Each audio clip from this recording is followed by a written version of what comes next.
Gravity has never behaved like a force. It never pushed, never pulled, never shouted its presence the way every other interaction in the universe does.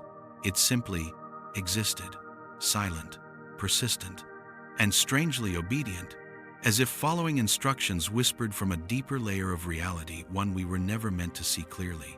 If you listen closely enough, you might feel it not as a pull, but as a gentle suggestion beneath your feet. Something calm, something ancient, something that has been shaping your entire life without ever raising its voice. Tonight, let's sink into that silence together.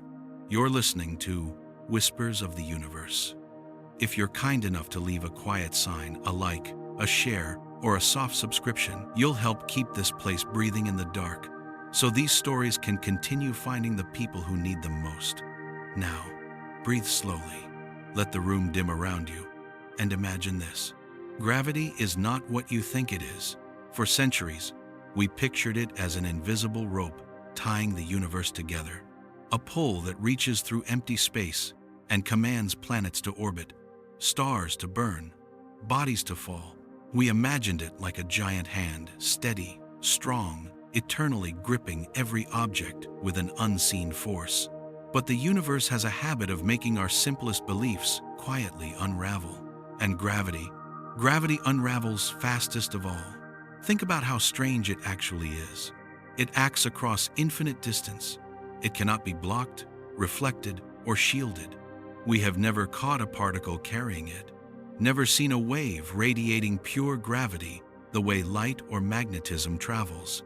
And unlike every other force, gravity seems immune to our attempts to quantize it, as if it refuses to join the rest of physics in the same room.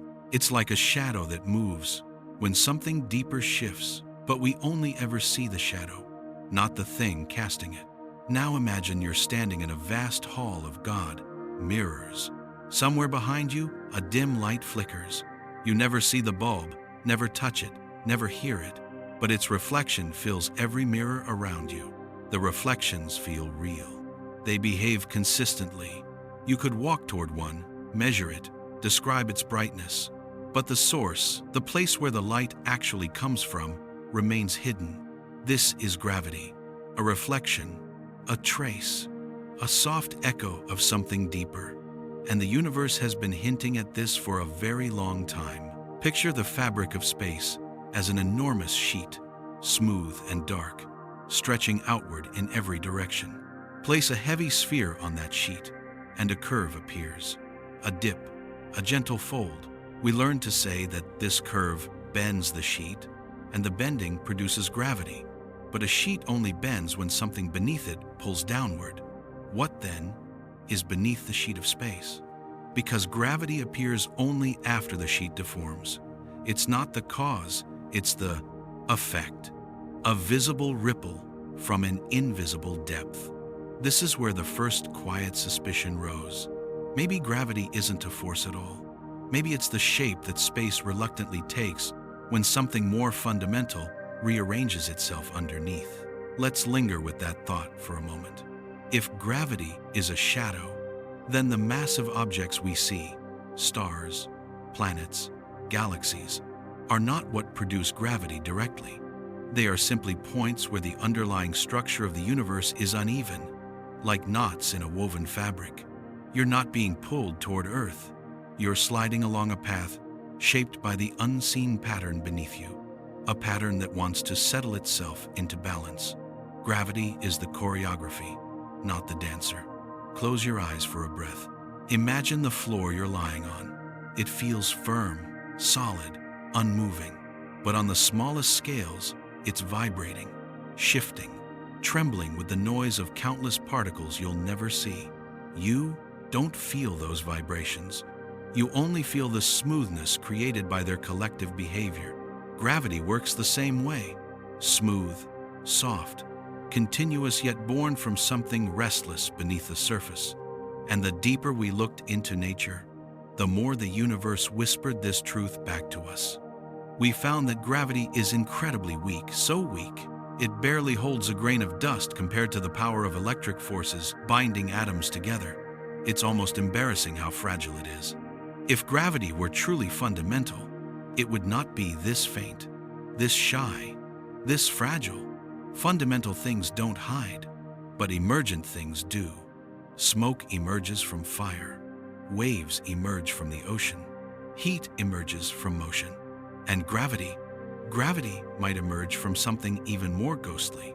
Patterns of information woven into the structure of reality itself. When you drop a pebble into water, you don't hear the pebble scream. You hear the water respond. Maybe gravity is simply the universe responding. A quiet adjustment, a soft rearrangement. A way for the underlying information network of reality to remain consistent. But what is this hidden network? What are we really walking on when we say space? Is it truly empty? Or is emptiness just the surface of something more complex? Something humming beneath us? Something we don't yet have words for? Let's imagine this hidden layer as a vast tapestry. Every thread is a tiny packet of information. Where many threads cluster tightly, matter appears. Where threads stretch loosely, space grows thin. And when the threads shift, the tapestry warps, and that warp is what we see as gravity. Not a pulling force, not a fundamental interaction. Just the visible symptom of invisible threads tightening or loosening beneath the skin of the cosmos. This would explain why gravity influences everything, light, matter, time, and yet refuses to be measured directly. You cannot measure a shadow by touching it. You can only study the object casting it and the surface where it falls. If we could peel back the skin of space, what would we find beneath? A vibrating lattice? A sea of quantum bits flickering in and out of alignment? A deeper geometry no longer bound to the three dimensions we're familiar with? Maybe even something that isn't a place or a thing at all. Something like pure relationships, pure connections, pure information. For now, all we see is the shadow. Yet the shadow is persuasive. It bends starlight, shapes galaxies, guides the expansion of the cosmos, holds you gently to the world beneath you. But doesn't it feel strange that such a powerful influence comes from something so perfectly silent? If gravity were truly pulling you, you would expect some hint of friction, some trace of resistance, some sign of a messenger particle whispering instructions across space. But gravity glides. It whispers without moving air. It commands without sending messengers. It shapes without touching. Everything about it feels like an afterimage of something deeper. And that feeling, the sense that gravity is not acting but reacting, is the doorway to the truth.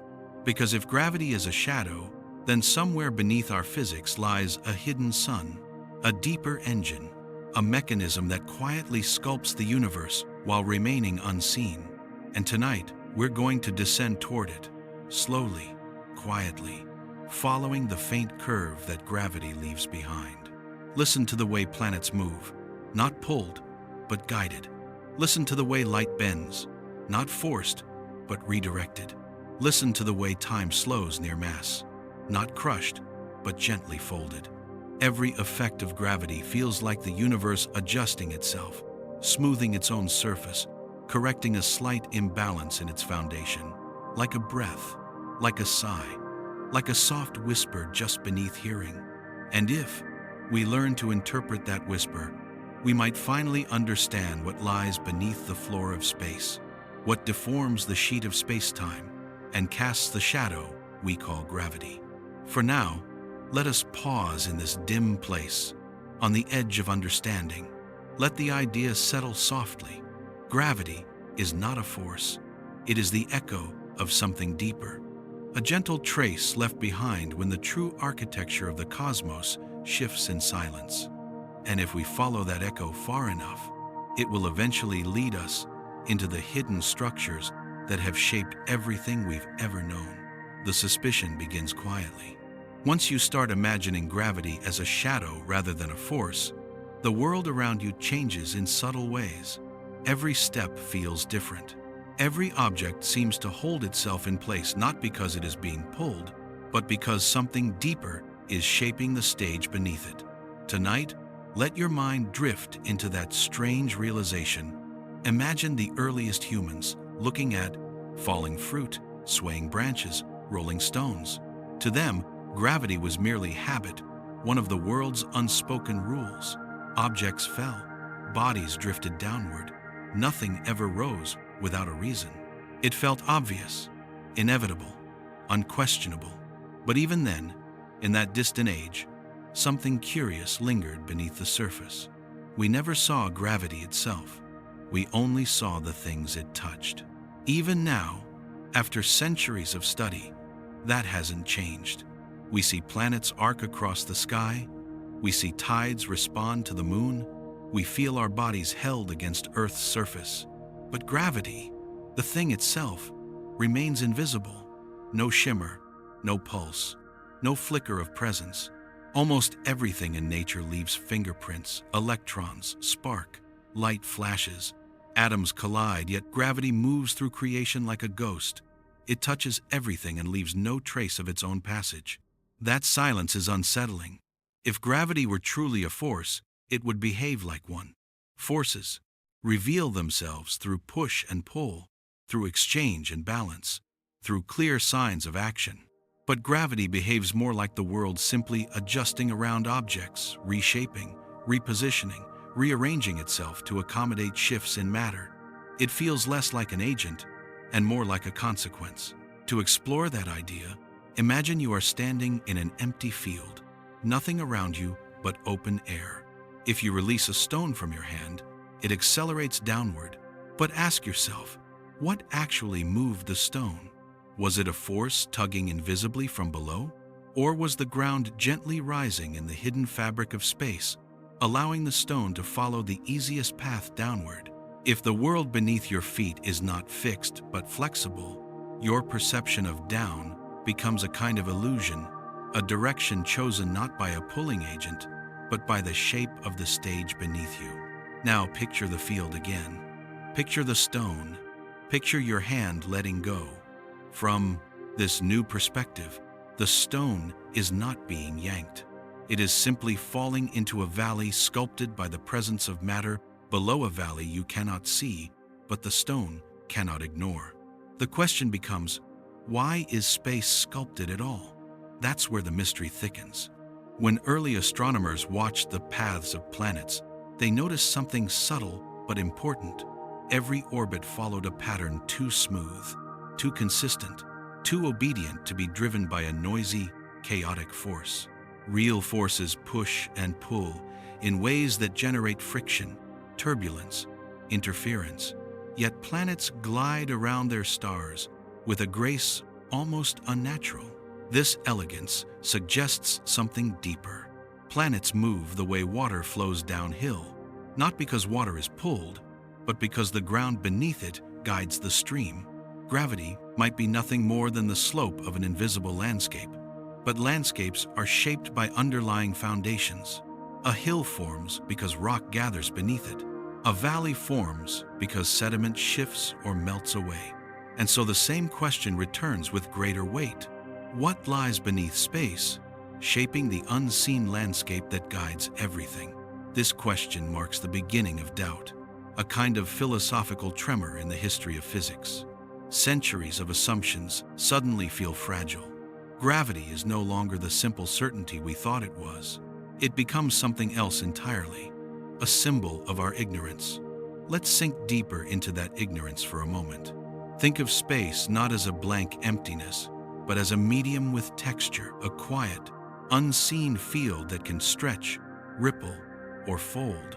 Most of the time, this field appears still, flat, calm, unmoving. But introduce mass, and something beneath the surface begins to shift, rearranging itself as if responding to a pressure we cannot sense. If you pause long enough, if you let your mind quiet to the pace of the cosmos, you can almost feel that hidden rearrangement, like the faint rumbling of a machine deep under your floorboards, too subtle to hear, but persistent enough to shape your world. Gravity becomes a signal, not an action, a symptom, not a cause. But what is space changing in response to? To unravel that, close your eyes and imagine early scientists trying to measure the strength of gravity. Every experiment revealed something strange. Gravity refuses to be isolated. You cannot turn it off. You cannot shield yourself from it. It simply is. This makes gravity sound less like a force and more like a property, something baked into the architecture of reality itself. You cannot hide from the architecture of a house. You cannot step outside the structure that contains you. Gravity behaves like the blueprint of the universe, not one of its tools. If that blueprint changes, gravity changes. If mass rearranges itself, the blueprint redraws the stage. Objects then follow the new lines, not because they're compelled, but because the new blueprint leaves them no other path. Think of a riverbed. As the soil shifts, the water obeys the new path automatically. The river never chooses. It simply reflects changes happening deeper in the earth. Gravity might be the universe's river, its flow determined by a foundation we haven't even touched. And here, the suspicion becomes undeniable. We have never discovered gravity. We have only discovered the reactions of space. When you hold an object and let it go, you aren't witnessing a force acting. You're witnessing space reshaping itself, and the object obeying the change. But how can space reshape itself? What causes the hidden foundation to ripple? What physical or informational system exists beneath space-time? Let's follow that thread. Imagine you have a sheet of fabric stretched on a frame, perfectly flat. Beneath it lies a set of pulleys and wooden plates you cannot see. If someone beneath the sheet shifts a plate slightly upward, the fabric above bends. If they pull a pulley, the sheet slopes. The fabric has changed, but it didn't act on its own. Something beneath it moved. Now visualize the universe the same way. Space-time above, something else below. Gravity becomes the bending of the sheet, not the action of the hand below, but the effect of that hidden movement. This leads to a haunting question. Have we spent centuries studying the surface of reality, while the true engine remains buried beneath? The behavior of gravity, slow, weak, persistent, everywhere, begins to resemble the behavior of something emergent, the outcome of a deeper system, smoothing itself out, seeking balance, redistributing information. And once this idea enters your mind, the world around you becomes strange. You start to notice how everything follows curves, the paths of rivers, the arcs of planets, the spirals of galaxies, the shapes traced by falling leaves. Curves everywhere. Curves in patterns too universal to be coincidence. Curves that hint at something guiding them without ever touching them. A force would push. A force would pull. A force would reveal its presence through resistance or heat or pressure. Gravity does none of that. It merely creates the curve, and everything else flows along it. Tonight, let that realization settle inside you like a quiet weight. Gravity behaves as if matter is simply responding to the geometry it finds itself within, a geometry sculpted not by mass itself, but by the unseen mechanism beneath space. And this brings us to the turning edge of the question that will guide the next chapter. If gravity is only the shaping of space, then what shapes space? Not in metaphor, not in analogy, but in reality. What hand moves beneath the cosmic fabric? What hidden structure breathes beneath every atom? What deeper engine adjusts the blueprint of the universe and leaves gravity behind as its shadow? The surface trembles with clues, the shadow deepens, and the architecture beneath space is waiting. The deeper you follow gravity's silence, the more the world begins to tilt. Not physically, nothing so dramatic, but in the quiet architecture of your understanding, the ground shifts. Something familiar becomes strange, and something simple begins to unfold into many layers. If gravity is not truly a force, then what guides motion? What draws planets into perfect loops? What makes stars drift along gentle arcs forged long before they were born? The answer, whispered through centuries of observation, leads us toward a revelation both unsettling and beautiful. We never understood space. We believed it was empty. We believed it was smooth. We believed it was merely a stage, a backdrop, where matter performs its cosmic dance. But the stage was never passive. It was alive, with shape. Imagine the universe as a vast, dark sea. In this sea, stars are ships and planets are drifting lanterns. But the water beneath them, the medium through which they move, is never still. When something heavy enters the ocean, the water bends, the surface dips, waves spread outward, and everything nearby adjusts to the new shape. The ships do not move because they are pulled. They move because the ocean around them changes. This is how gravity truly behaves, not as a hand reaching out to tug, but as the gentle slope of a sea we once mistook for emptiness. Let your mind rest a moment in this image.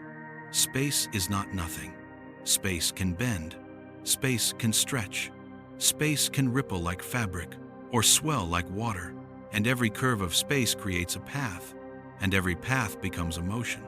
What we call gravity might simply be the story of how objects follow the curves drawn beneath them. But here is where the mystery deepens. If space bends, what bends it?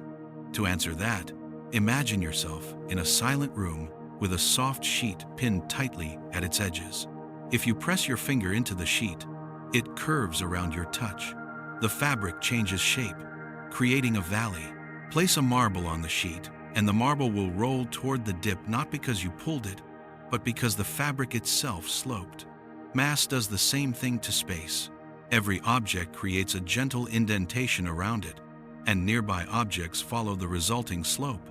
But where your finger pressed down physically, mass seems to do something stranger. It shapes space without touching it, without movement, without sound. Space moves around mass, not mass around space.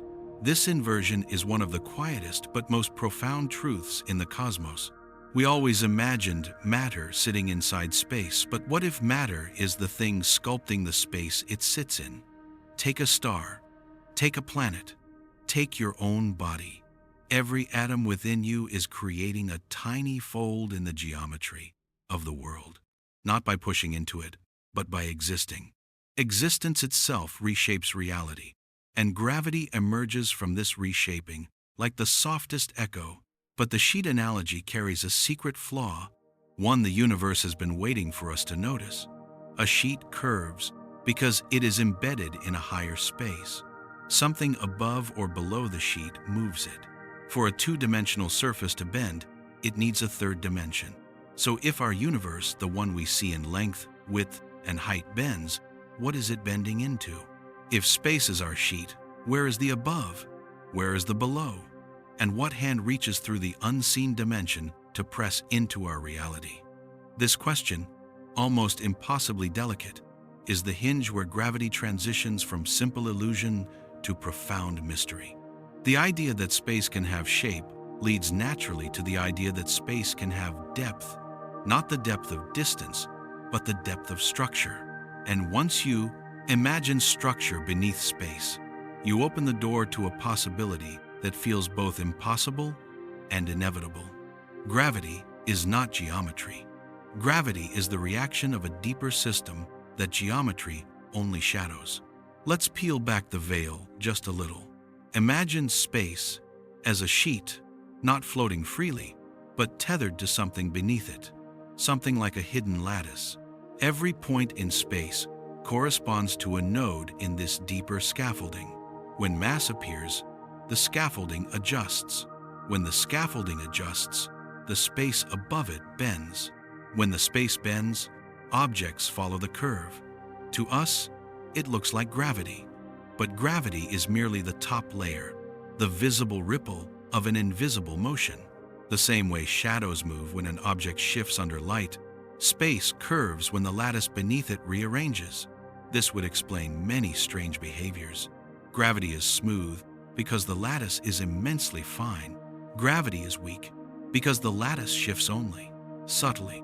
Gravity cannot be shielded because the lattice exists beneath everything you cannot hide from the floor you stand on. This vision of the universe reveals a new kind of beauty. Matter does not force objects to move. It persuades space to change. And space, in turn, persuades objects to follow. Not push, not pull, just quiet persuasion. Let your breath fall into that softness. Think of the moon orbiting Earth. Not pulled, not tugged, but drifting along the curve Earth imprints into the lattice beneath space. The same way a leaf glides along the quiet spiral of water in a pond, the path is written beneath the surface. The motion is simply the reading of the script, and this script reaches across the universe. Galaxies swirl in vast spirals, not because gravity pulls stars inward, but because the underlying structure of space has formed a cosmic whirlpool, a deep basin in the lattice into which everything gently slides. When you truly understand this, a feeling of calm should wash over you, like the universe revealing a truth it has carried for billions of years. Nothing is being pulled. Everything is simply following the shape of something deeper. And yet, this new picture leaves a quiet question trembling in the background. If space has shape, and the shape is created by a deeper structure, what creates the structure? What is the foundation beneath the foundation?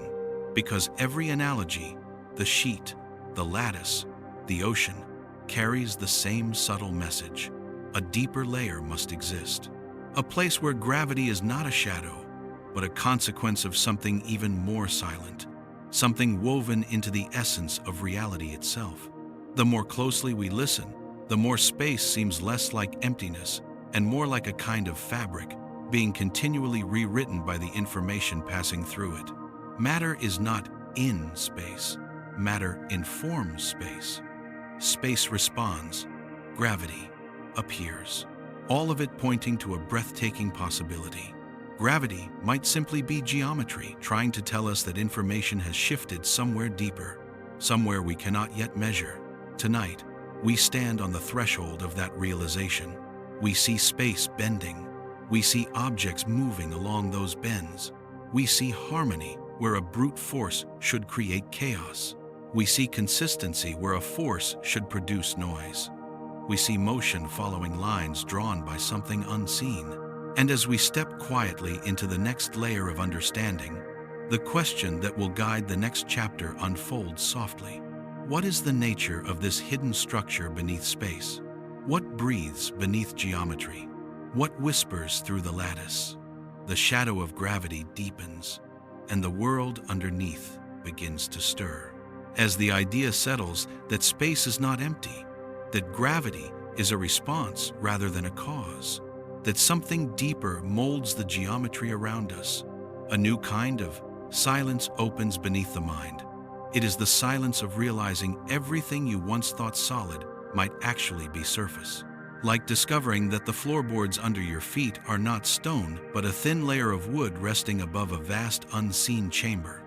Tonight, let yourself drift into that chamber, because if space truly bends, and if mass truly shapes that bending, then there is a deeper truth hiding behind the simplest fact of all.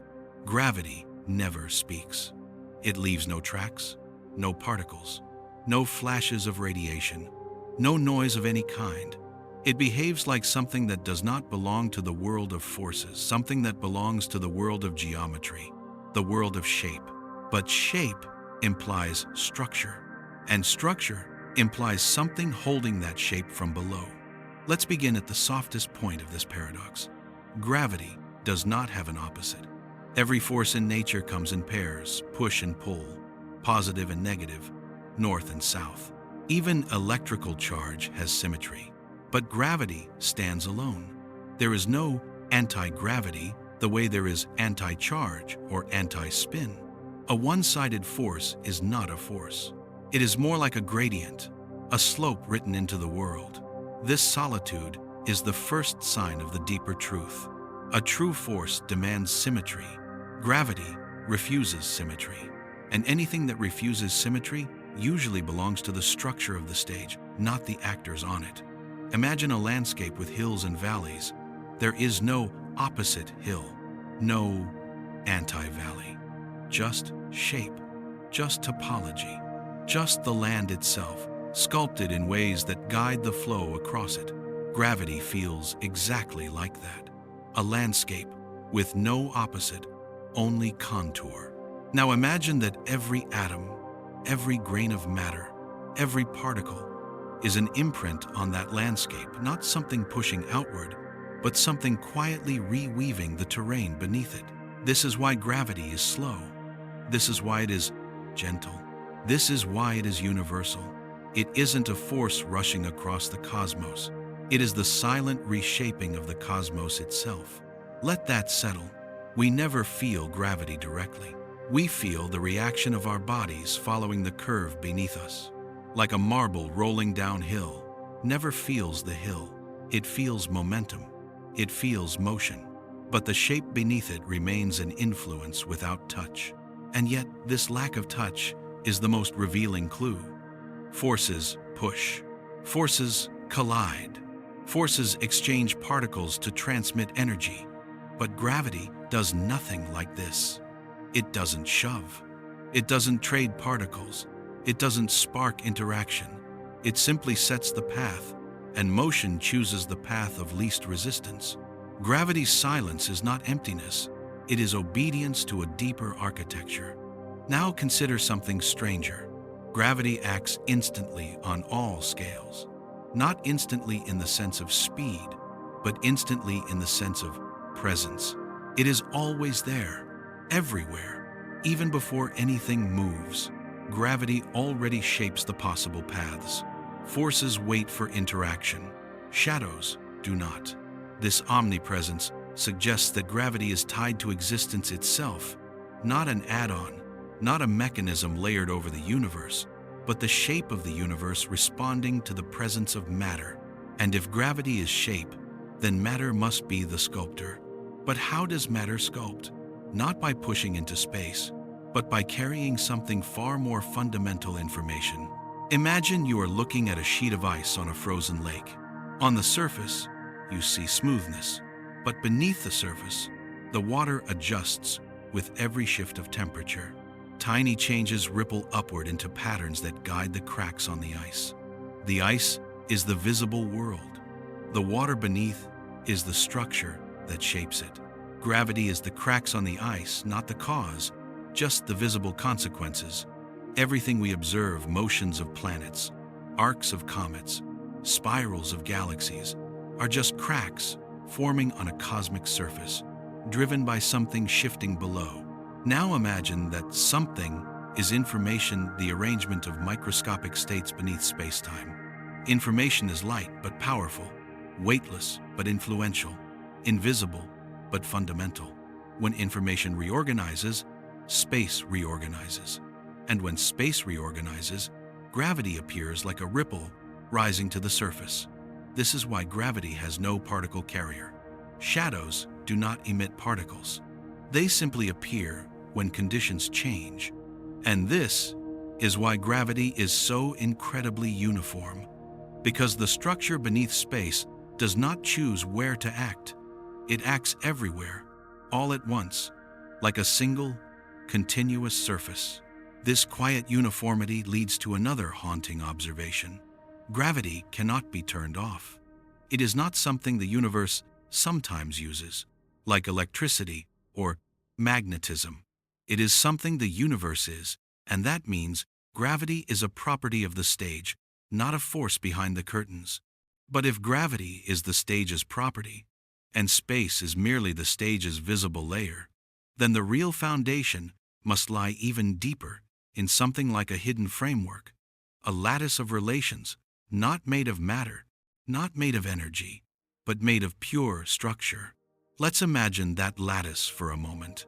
Picture a web woven so tightly that no thread can move without all threads feeling it. This web is not in space, it creates the possibility of space. Where the web tightens, space becomes dense. Where it loosens, space stretches thin. Where it knots, matter appears. Where it tears, energy escapes. And when the web adapts, gravity forms as the surface expression of that adaptation. Think of the web reacting like a living system, seeking equilibrium, redistributing stress, smoothing distortions. Gravity becomes the soft voice of the web, whispering its adjustments through the geometry above. And now the silence begins to make sense. A force would announce itself. A lattice reacts quietly. A living system whispers. Gravity whispers. This whisper is so delicate that only the largest structures reveal its shape. The slow drift of planets, the rise and fall of tidal oceans, the arcs of stars circling their galactic cores. But beneath those giants, beneath every atom, beneath every particle, the web is always shifting quietly, relentlessly, without sound. Gravity is the echo of this shifting. The deeper you understand this, the more the world around you begins to shimmer with a strange softness, as if every object, every step, every breath is floating on a surface, gently adjusting itself under your weight. We do not fall because something pushes us. We fall because the web has written a steepness beneath us. We do not orbit because the Earth tugs us. We orbit because the web curves around Earth like a spiraling basin. We do not rise from our beds because a force lifts us. We rise because the web reshapes the space beneath our feet, allowing a path upward. And this leads us toward the next question, the question we cannot avoid much longer. If gravity is merely the whisper of the web beneath space, what are the strands of that web made of? What principles tie them together? What logic allows them to shift? What mechanism breathes beneath reality, shaping the curves we call gravity? The silence grows deeper, inviting us downward into the hidden architecture of the universe. Beneath the surface of space, something waits not in darkness, but in structure. A structure that has been here since the first moment of time, adjusting, balancing, correcting, shaping every path we have ever taken. And as we move into the next chapter, we begin to trace the first faint outline of that hidden foundation, the place where gravity is no longer a mystery, but simply the gentle shadow cast by something far more profound.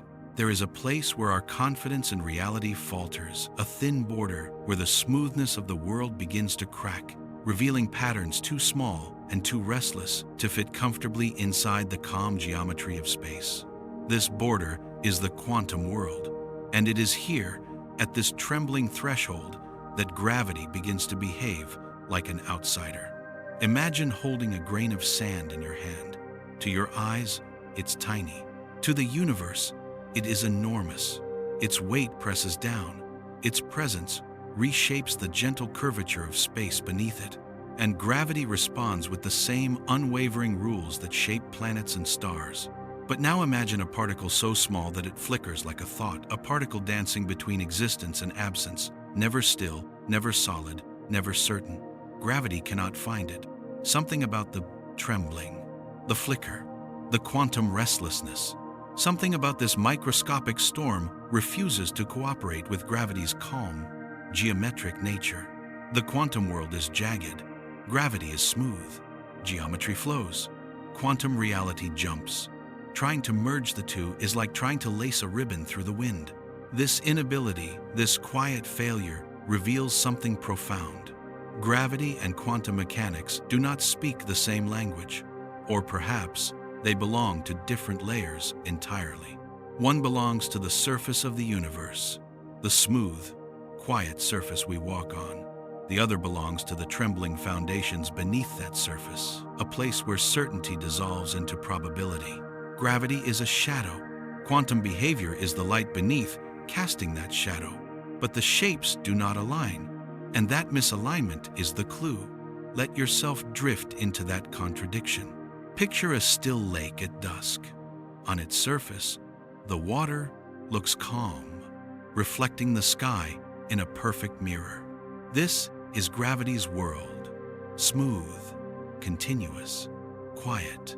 But dive beneath the surface, and the water churns with currents, eddies, collisions, a chaos of motion and information. This is the quantum world, restless, uncertain, alive. Gravity lives on the surface. Quantum reality lives underneath. and the two worlds can touch, but never completely merge. This creates a haunting paradox. If gravity is truly fundamental, it must operate everywhere, even in the smallest spaces, even in the flickering depths of quantum fields. But it doesn't. Where the quantum world is loud, gravity is silent. Where quantum behavior explodes with energy, gravity barely whispers. Where particles blink in and out of existence, gravity does not adjust its curves. This silence isn't a flaw. It is a message. Gravity doesn't interact with quantum particles because gravity doesn't belong to the same layer of reality. It is not a force in the quantum sense. It does not come from particles exchanging messengers. It does not arise from fields vibrating. Gravity is the shape of the surface, not the dance beneath it. Now imagine that surface again. But this time, imagine the dance below, shifting the surface above. Not directly, but collectively, millions of trembling particles creating patterns in the deeper layer, and the surface adjusting itself to reflect those patterns. Like ripples forming on a lake, not because of a single fish beneath the water, but because the entire ecosystem stirs at once. Gravity might emerge from the sum of countless quantum changes, not from any single one. This would explain its weakness. A force would push hard, but a surface reacting to deep tremors would move softly, slowly, inevitably. This is why even the most powerful gravitational fields are still gentle compared to electric or nuclear forces. A surface can bend, but it cannot strike. Let this understanding settle. Gravity is not a conversation between particles. It is the slow rearrangement of the universe responding to the collective information beneath it. This rearrangement has rules, beautiful, majestic rules, but the rules are written at the surface, while the true activity happens below. And the deeper we look into the quantum world, the more alien it becomes. Particles vanish and reappear, yet gravity remains unchanged. Quantum fields surge with vacuum energy, yet gravity barely notices. Distances blur, time smears, certainty dissolves, and gravity acts as if nothing unusual occurred. Such indifference can only come from a phenomenon that does not depend on the flickering chaos beneath. Gravity stands above the storm, a smooth shape carved into the surface by the average behavior of the quantum sea below. Think of billions of tiny motions blending into one large curve. Think of a storm seen from far above, where turbulence becomes a single, gentle spiral. This is the relationship between gravity and quantum mechanics. Distance softens chaos into shape. But here lies the deepest twist. The quantum world is not beneath space. It is the mechanism that creates space. Every quantum interaction ties 2 points together. Every entanglement stitches the fabric of reality. Every vibration drags new geometry into existence. What we call space-time is the shadow of these relations, and gravity is the contour of that shadow, a shadow of a shadow.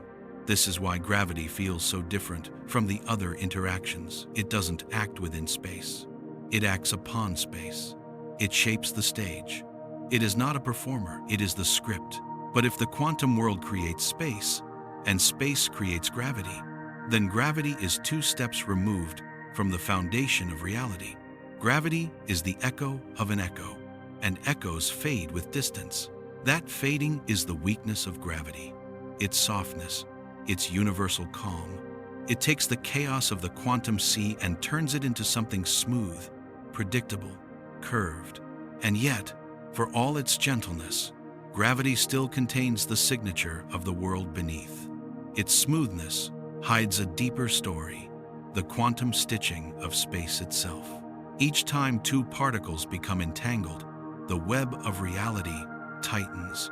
Each time information is shared, the surface deepens its curvature. Each time the quantum world trembles, gravity rearranges the shape of the cosmic stage. But gravity cannot reveal the source of its curves, only the curves themselves. It is a mask worn by a deeper engine. It is the faint outline of a machinery we have not yet learned to hear. And now, As we drift deeper into this hidden world, a quiet question begins to glow beneath the surface. If gravity is the shadow and the quantum realm is the light beneath, what structure holds them together? What kind of architecture can turn flickering quantum events into the smooth, predictable shape we experience as gravity? Somewhere between the trembling of particles and the bending of space lies a secret scaffolding, an unseen order that translates chaos into contour. And as we glide toward the next chapter, we move closer to that scaffolding, to the hidden mechanism that weaves geometry out of information, curvature out of entanglement, shadow out of light. The world beneath gravity is stirring, and its outline is beginning to form. In the quiet between thoughts, something begins to take shape, an intuition, soft at first, as though the universe is gently nudging you toward a truth it has been whispering all along. Gravity is not fundamental. It is something that emerges, not from mass, not from force, but from the collective behavior of reality's smallest threads.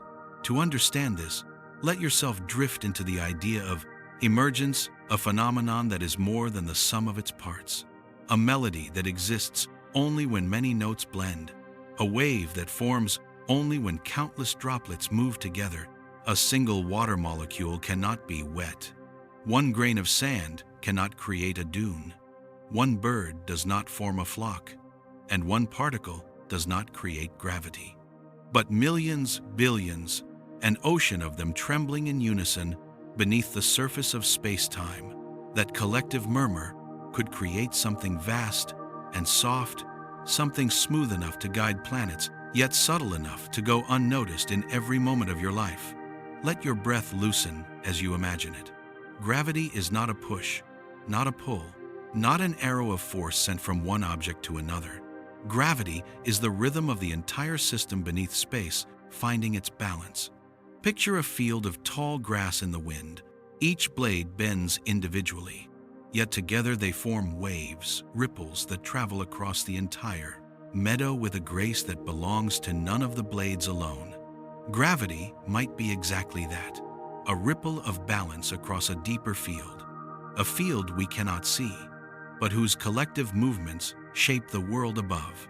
This would explain the quietness, the softness, the absence of particles carrying messages.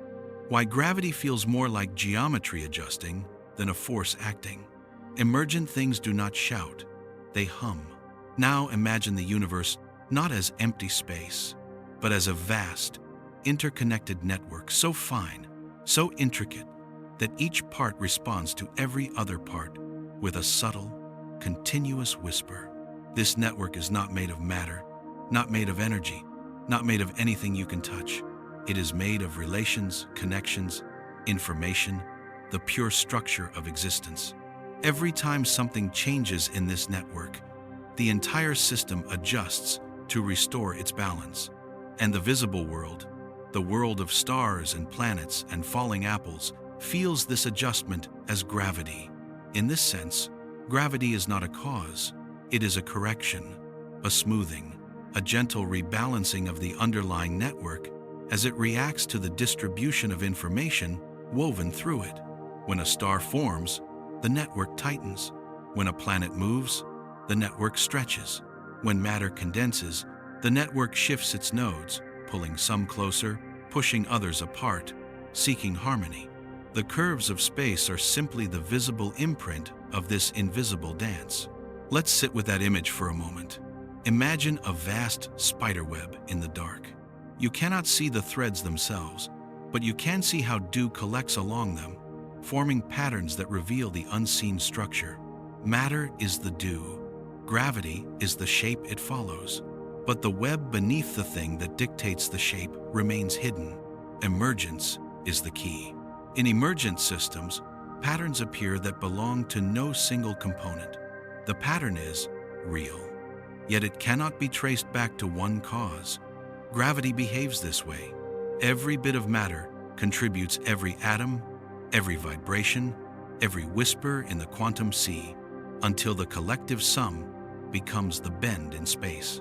If you could pause the universe, freeze time completely, and look beneath the surface, you would see something astonishing. Gravity isn't acting. Gravity is happening. Like a wave breaking on the shore, produced by countless motions of water far away. The wave is real, but no single drop of water causes it. The wave emerges because the whole ocean is moving. Now imagine the ocean is the hidden layer beneath space, and the wave upon its surface is gravity. This view transforms everything. It means that mass does not pull. Mass simply changes the pattern of the hidden network, and the geometry above adjusts, forming curves, dips, and slopes. It means space-time is not a fixed stage, but a skin stretched over an invisible, vibrating world. A world whose smallest fluctuations may hold more power than all the stars in the sky. And it means gravity is not a fundamental command of nature, but a suggestion, a whisper, rising from the depths where the universe keeps its oldest secrets. Consider another image. Think of a forest. From above, the canopy seems to move as one, a rolling sea of green responding to the wind. But beneath the canopy are thousands of unique trees, each swaying individually, each playing its tiny part in the sprawling motion. Gravity is the canopy. Quantum fluctuations, entanglement, information, these are the trees. The canopy's motion feels smooth. The forest floor feels chaotic. But one cannot exist without the other. And now something even stranger comes into view. Emergent things often arise from the principle of entropy, from the tendency of systems to organize themselves toward balance. Heat flows, waves settle, fluids level, crowds synchronize, forests sway, clouds rotate. Not because someone commands them to, but because it is the natural consequence of countless parts adjusting toward equilibrium.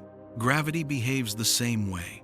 Where there is mass, entropy increases, information concentrates, and the hidden network rearranges to maintain its balance. The resulting curve in space-time is the universe smoothing itself, finding the simplest, most stable configuration. This is why objects fall. They are not being pulled downward. They are sliding toward balance in the hidden layer beneath space. They are drifting into the configuration that demands the least effort. Gravity is the path of least resistance for the entire universe. And suddenly, falling becomes less of an action and more of a surrender. A stone does not drop because Earth drags it. It drops because the structure beneath space has created a slope toward equilibrium. The stone merely follows the quiet invitation. Let that image sink deeper. When you stand still, you are not resisting gravity. You are resisting the universe's natural tendency to relax into perfect balance. Your muscles hold you above the ground, yet everything beneath you, space, geometry, the hidden network of relations, is encouraging you gently downward toward the effortless state. Gravity is the universe's preference for calm, and mass is the disturbance that the universe is forever trying to smooth out. But here is the most important realization. If gravity emerges from deeper patterns, then those deeper patterns are far more fundamental than gravity itself. And the search for the true nature of gravity must lead us into the heart of those patterns, into the place where information becomes structure, where tiny fluctuations build reality, where the unseen network of the universe casts the soft, curved shadow we call space-time. As we drift into the next chapter, we will follow this path downward, away from the surface of geometry, past the emergent waves of gravity, and into the tangled, shimmering depths where entropy, information, and the hidden structure of reality intertwine. The shadow of gravity grows fainter as the light beneath it grows clearer, and soon we will see what truly moves beneath the fabric of the cosmos. There is a moment when you stare long enough into the heart of gravity that something unexpected rises from the edges of your understanding, a sense that gravity is not simply shape, not simply curvature, not simply the quiet balancing act of space-time. It is the signature of something deeper, entropy, not chaos, not randomness, but the universe's ceaseless tendency to drift towards states of greater possibility. Entropy is often misunderstood. People imagine it as disorder, as if the universe were slipping slowly into ruin. But entropy is not destruction. It is choice. It is the number of ways a system can rearrange itself without changing what it fundamentally is. It is the measure of freedom hidden beneath the appearance of order. And if emergence is the melody of the quantum world, entropy is the rhythm that sustains it. Tonight, let yourself sink softly into the connection between gravity and entropy, a connection so subtle that for centuries we stepped over it without seeing its shine. Start by imagining a room full of air. To the naked eye, it seems calm, but in truth, billions of molecules are darting in every direction, colliding, mixing, spreading into every available space. The air does not move this way because it must. It moves this way because there are more possible arrangements in a well-mixed state than in a concentrated one. The universe chooses the state with the most possibilities. It always has. It always will. Now imagine that space itself behaves like the air in that room, not alive, not conscious, but governed by the same quiet tendency to explore possibility. Where matter gathers, information concentrates. Where information concentrates, entropy is reduced. And whenever entropy is reduced locally, the universe subtly adjusts to compensate. This adjustment is not punishment, it is balance. And gravity emerges as that adjustment. Let the idea settle like falling dust. Gravity might be the universe searching for the simplest configuration of its own information. Not pulling, not forcing, just choosing the most probable shape. Picture the early universe, a warm, trembling haze of particles spread evenly throughout space. An ocean of sameness, no planets, no stars, no gravity in the familiar sense. Then, slowly, in tiny fluctuations, matter begins to clump. These clumps are improbable localized pockets of low entropy. They are rare, delicate, fragile, and the universe responds, not with a force, but with a shift in geometry that makes the improbable slightly more stable. Space curves gently around these clumps like water settling around stones. It does so because curved space allows matter to arrange itself in more possible ways while preserving the clumping that already exists. Gravity is the shape that maximizes possibilities while accommodating mass. In other words, gravity is entropy smoothing itself into geometry. Let the image widen. Imagine a massive star forming in deep space. Particles swirl inward, not because they are dragged, but because every inward step creates more possible arrangements for the entire system. Falling inward is the most probable direction. Entropy is not chaos, it is the arrow that points toward what the universe prefers. And the universe prefers shapes that accommodate possibility. Curvature is one of these shapes. Equilibrium is another. Stability is another still. Gravity is the interface between probability and geometry. Now imagine a black hole, the most extreme expression of gravity. To us, it is a monstrous pit, a collapse of space and time. But to the underlying information network, a black hole is simply the configuration with the maximum number of microstates for the amount of mass inside it. A black hole is not a prison, it is a preference. The universe is not crushed there, it is maximized. Gravity leads matter inward because inward is the direction that expands the number of internal possibilities.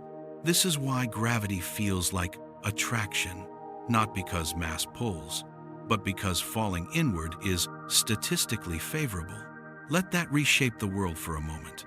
Every time an object falls, every time a planet orbits, every time a star spirals toward its center, it is not responding to a force. It is responding to a gradient of possibility. Objects move toward the configuration that allows the greatest number of microstates for the entire system. And curved space is simply the visible imprint of that invisible preference. If you could see the world this way, not as matter in motion, but as possibility redistributing itself, you would notice something beautiful. Gravity is not separate from the rest of the universe's behavior. It is simply the largest scale expression of the same rule that guides heat, motion, pressure, and flow. Everything drifts toward equilibrium. Gravity is equilibrium in slow motion. Let yourself drift with it. Imagine a valley surrounded by mountains. If you release water at the top, it flows downward, not because a force pulls it, but because there are more configurations of water at the bottom of the valley than at the top. Downhill is a direction of abundance. Mass curves space in the same way the mountains shape the valley. Objects move inward because inward is where possibility increases. Not force, not pull, just the universe finding room to breathe. This perspective explains gravity's strangeness. Its weakness because emergent behaviors are always softer than the microscopic processes beneath them. Its universality because entropy applies everywhere. Its subtlety because geometry reacts quietly, without sudden jumps or screams. Its inevitability because probability never stops. And it explains something even deeper. Gravity is irreversible. You cannot unfall. You cannot restore the exact configuration you had before. Because once possibilities increase, the universe never rewinds them. This irreversibility is the signature of entropy.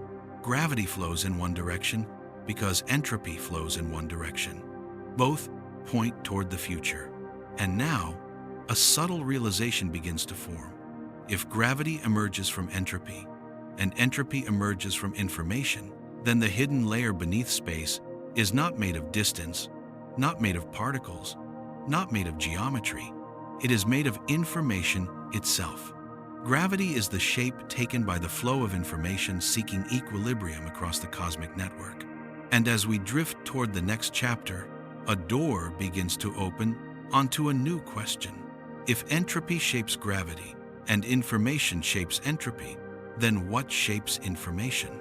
What deeper structure governs the silent, ceaseless rearrangement beneath spacetime? What logic breathes beneath the web that gives rise to the curves we call gravity? The path ahead leads not only into geometry, but into the foundations of reality, into the lattice of relations that holds the universe together before space even forms. And the shadow of gravity grows lighter as the structure beneath it begins to glow. The deeper you descend into the idea of gravity as an emergent consequence of information, the more the surface of reality begins to shift. Not physically, but perceptually, as though the familiar world is only a thin skin stretched across something far more elaborate underneath.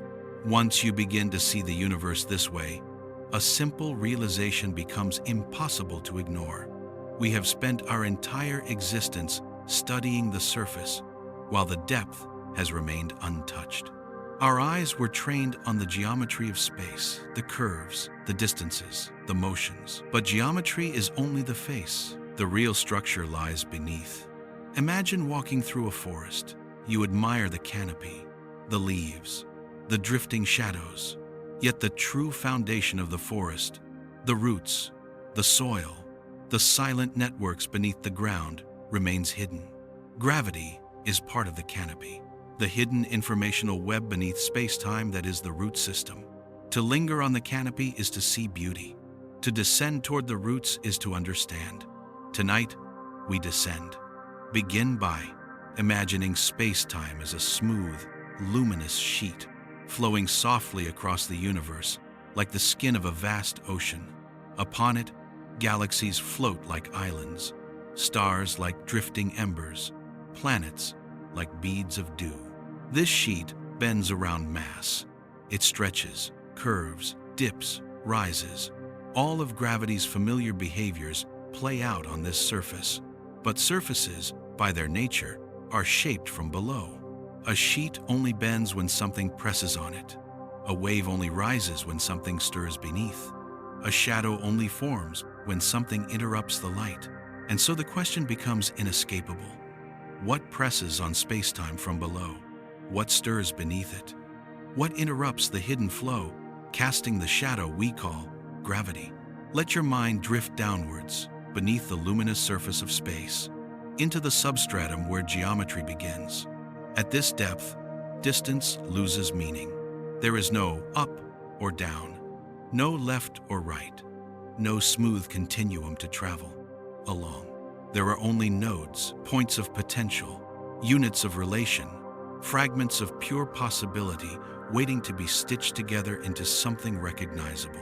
This is the realm where information lives before it becomes space. Here, reality doesn't stretch like fabric. It connects like a network. It binds like a web. It ripples not with curvature but with correlation, the way two ideas relate before they form a sentence, the way two notes hum together before they become a chord. Space is the chord. Information is the vibration beneath it. And gravity? Gravity is the gentle rearrangement of the chord when the vibration changes. This vision is startling because it means the true engine of gravity is not mass, not curvature, not force, but the structure of information. Imagine the sheet of space-time again, but this time, don't imagine mass sitting on the sheet. Imagine the sheet responding to the pattern of connections beneath it. When the connections tighten, the sheet dips. When the connections loosen, the sheet rises. When the pattern shifts, the sheet reshapes. Nothing touches the sheet. Nothing presses into it. It simply conforms to the architecture beneath. This is why gravity feels like geometry, because it is geometry. But the geometry itself is merely the reflection of something deeper: surface and depth, space-time and structure, shadow and source.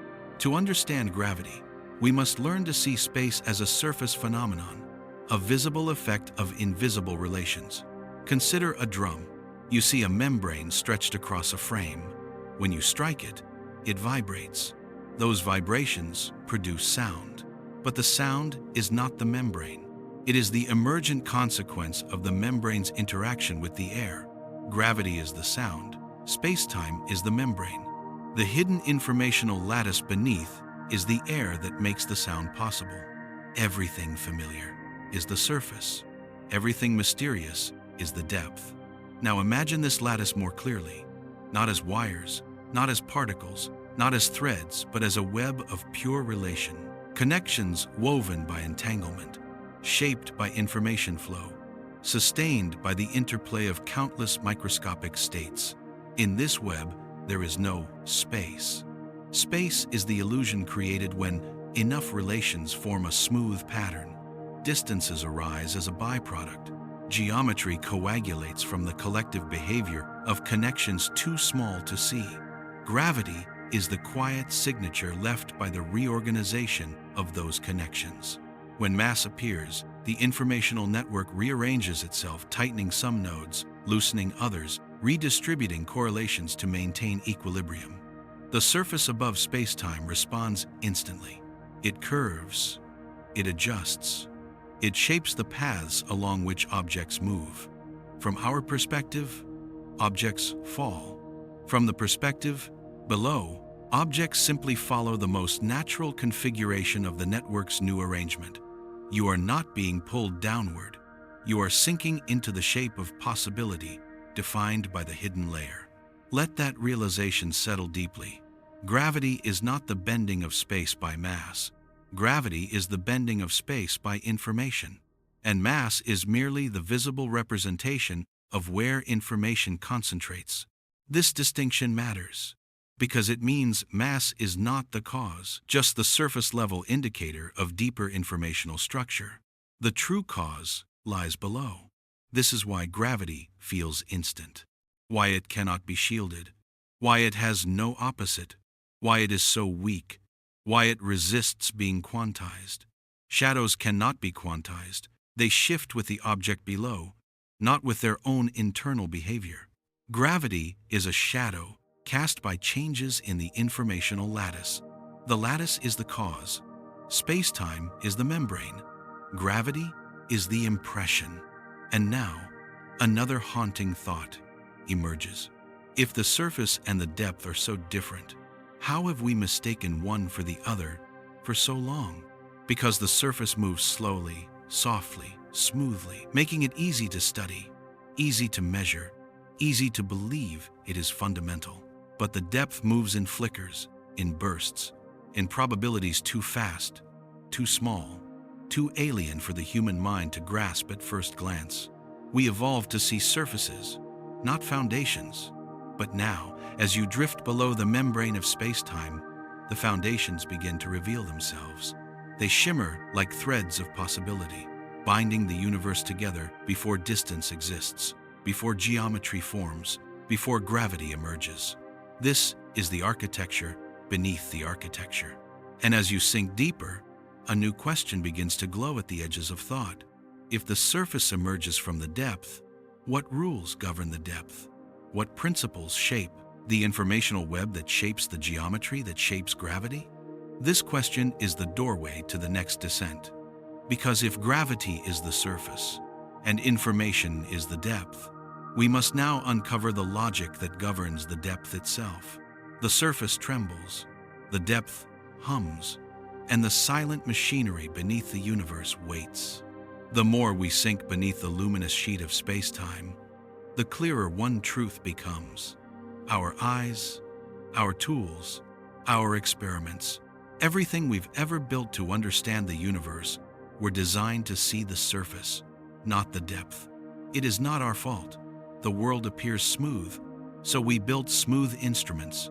The world appears continuous, so we built continuous theories. The world appears geometric, so we shaped our understanding around geometry. But the depth is not smooth, not continuous, not geometric, not even in space, the way we imagine space to be. And because the depth refuses to resemble the surface, every attempt to observe it directly has slipped through our fingers like smoke. Gravity's silence comes from this mismatch. The surface is visible, the depth is not, and the shadow that rises between them is all we ever perceive. Tonight, let's drift into the heart of this mismatch. Let's explore why every measurement we make, every telescope, microscope, detector reaches a boundary beyond which reality becomes inaccessible. These boundaries are not barriers of distance or size. They are boundaries of translation. The depth cannot translate itself into the language of the surface, not clearly, not fully, not directly. Imagine trying to hear a conversation taking place beneath the floorboards of your home. You hear muffled vibrations, a distant rhythm, but the words, the meaning, are lost. Your ears are tuned to air, not wood. Our instruments are tuned to space-time, not the structure beneath it. We detect the curvature above, but not the mechanism that causes it. We observe gravity's symmetries, but not the network that shapes them. We track the arcs of planets, the spirals of galaxies, the ripples of gravitational waves. Yet all of these are merely surface responses, echoes of deeper changes that leave no direct trace behind. This is the first limit of observation. We can see the shape of the shadow, but not the object casting it. Let's look at the second limit. Whenever we try to probe the deepest scales, smaller than atoms, smaller than quarks, down toward the shifting substrate itself, reality becomes unstable. Particles flicker, distances blur, time loses meaning. The idea of a location becomes incoherent. We don't hit a wall, we hit a horizon of ambiguity, a horizon woven into the structure of the universe itself. It is as though the depth refuses to be observed, not because it is hidden, but because observation belongs to the surface. We look for positions, but the depth doesn't have positions. We look for trajectories, but the depth doesn't have paths. We look for particles, but the depth doesn't have objects. We look for forces, but the depth doesn't have interactions. The depth has only relationships, information, correlations that bind without touching, connect without distance, influence without movement. This is the second limit of observation. We search for things in a place that contains only relations. The third limit is more subtle. Even when the depth influences the surface, it does so through collective patterns, not individual events.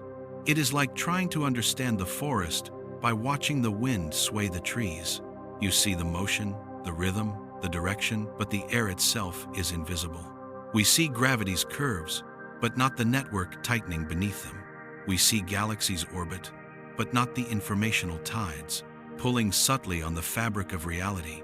We see the symptoms, never the cause. This is why gravity is the gentlest of all cosmic behaviors. A surface responding to the whispers of a system that is fundamentally out of view. Now imagine this. You are holding a glass of water. Inside it, countless molecules collide, bond, separate, swirl, but your eyes perceive only clarity. You do not see the choreography beneath the surface, only the smoothness above it. Gravity is that smoothness. The hidden substrate beneath spacetime is the molecular dance we cannot observe. This is the third limit. Large-scale smoothness hides small-scale complexity.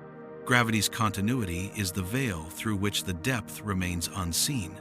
Let's go deeper still. A fourth limit emerges when we attempt to convert gravity into something measurable, testable, quantifiable in the language of quantum interactions. When physicists try to describe gravity the same way, they describe other forces. The mathematics fractures. Infinity spills everywhere. Equations collapse inward. The theory breaks because the question is wrong. It is like trying to describe a shadow using equations for solid objects. Gravity does not belong to the family of forces. It is the surface expression of a deeper rearrangement. When you try to quantize a shadow, you get nonsense. This is the fourth limit. The surface misleads us when we try to treat its emergent behavior as fundamental. Now, all these limits lead to a profound realization. We have never directly observed gravity's origin. We have only observed what it leaves behind. Every experiment we've ever done measures the surface's response, not the depth's action. This means our understanding of gravity has always been one layer away from the truth. And this distance, this quiet, persistent gap, is the reason gravity remains mysterious, resistant, deceptively, simple on the outside yet infinitely layered beneath. But something else emerges from these limits, something hopeful. If gravity hides its origin by whispering through the surface, then perhaps the surface carries patterns that point back to the depth. Like ripples tracing the outline of a stone dropped into water, gravity's behavior might encode the hidden architecture beneath reality. We cannot see the stone, but we can read the ripples. And the ripples, when studied carefully, reveal something astonishing. Gravity's curves do not just follow mass, they follow information. Information flow, information density, information imbalance. The depth is not made of stuff. It is made of structure. Structure that reorganizes itself to maintain equilibrium across the entire cosmic network. And gravity is the macro-scale translation of that reorganization. This leads us to one final, haunting boundary, the fifth limit. Every attempt to observe gravity's origin requires us to step out of space-time. But stepping out of space-time is impossible for any being made of space-time. We are fish, trying to understand the ocean while swimming in it. We can feel the currents, but not the source.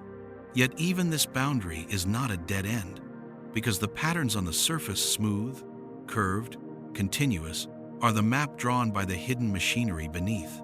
As we drift toward the next chapter, that map becomes clearer. We begin to understand not just that gravity emerges from the depth, but how the depth shapes the surface.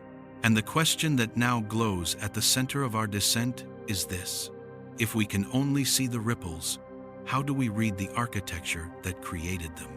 The boundary of observation is not the end of the path, it is the beginning.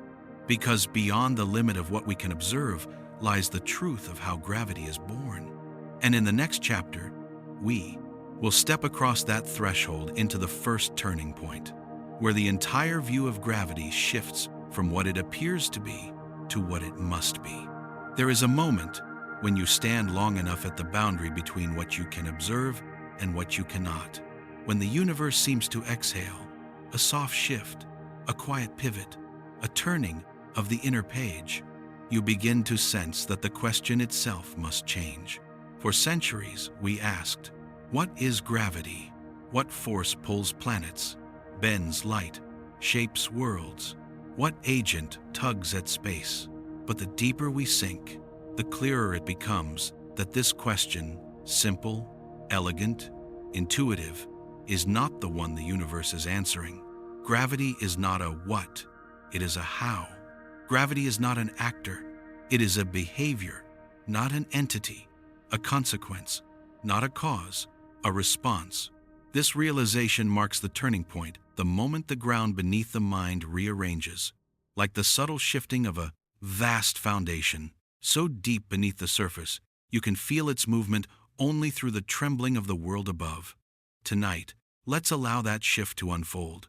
Imagine stillness, not the stillness of a silent room, but the stillness of a universe. Before structure, a sea of potential, smooth, undisturbed, without shape, without direction, without any reason for motion to exist.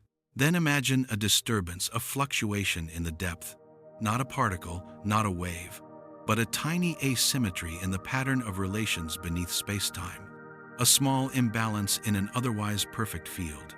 This tiny disturbance does not act, it simply is. But because it exists, the rest of the field must adjust. It must rearrange itself to accommodate the disruption. From that rearrangement, a slope appears in the surface above, and from that slope, objects begin to move. Not because they were pushed, but because motion is the path the universe chooses when adjusting to imbalance.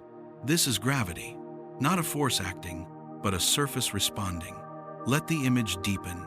Picture the entire cosmos as a glowing sheet of glass. Beneath the glass is a shifting sea of patterns, subtle, flickering, endlessly rearranging. Each pattern beneath pushes a faint contour into the glass above, forming valleys and ridges so gentle you cannot see them, but strong enough to guide the motion of everything resting on the surface. The surface appears to pull objects inward, but the motion is simply the glass settling into the shape dictated by the sea beneath. This is the shift in perspective the universe demands. Stop trying to explain the motion above by inventing forces, and start listening to the structure below. Gravity is the visible trace of the invisible rebalancing, a translation process, a smoothing process, a negotiation between the depth and the surface. Think of a sheet of paper lying on water. A drop of ink falls beneath the sheet, and the water ripples outward. The sheet bows in response. If you place a grain of sand on the sheet, it slides toward the dip. Did the water pull the sand? No. The water rearranged itself because of the ink. The sheet responded because of the water. The sand moved because of the sheet. 3 layers, 3 behaviors, 1 motion. This is the turning point, the moment gravity stops being a thing and becomes a translation, a shadow of a chain of causes buried 3 layers down. Let's go deeper still. Imagine trying to understand a melody by studying the shape of the speaker cone rather than the vibrations that move it. You could measure the cone's motions, its curves, its rhythms, its displacements, and you could predict how the sound will behave, but you would never hear the source of the music.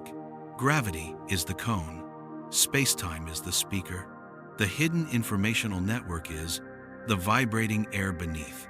Studying gravity is studying the cone, useful, predictive, but always one step removed from the true origin of the song.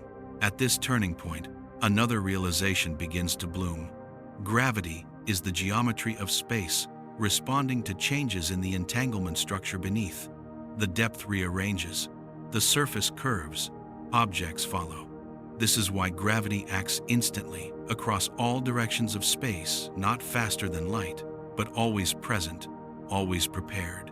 The surface is always listening to the depth beneath it, just as a drumhead is always listening to the tension of the frame. Let this image grow vivid. Imagine the hidden layer, the substrate beneath space-time, as a dense weave of relations. No particles, no fields, no geometry, just connections. Like threads in a tapestry too fine for the eye to see. When something changes in that tapestry, when threads tighten or loosen, the entire weave shifts in response. Above it, space-time curves. Above that curve, matter slides. Above that sliding, we perceive gravity. But the real event is the shift in the weave. Gravity is merely the echo that reaches us. And now the mind begins to turn slowly, quietly, toward a new kind of question. If gravity is the shadow and the weave is the source, then how exactly does the weave determine the shape of space?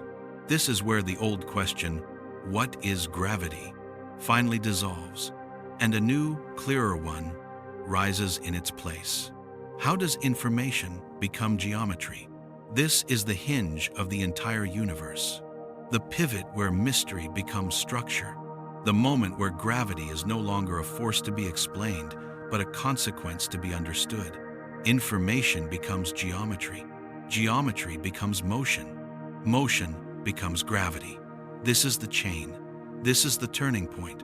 And as you let that chain settle into your mind, you begin to sense the next step, not upward toward the surface, but downward into the machinery itself.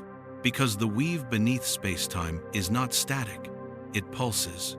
It reorganizes. It shifts the way living systems do, seeking balance, seeking equilibrium, seeking the shape that carries the greatest number of possibilities. And gravity is the visible sign of that search for balance.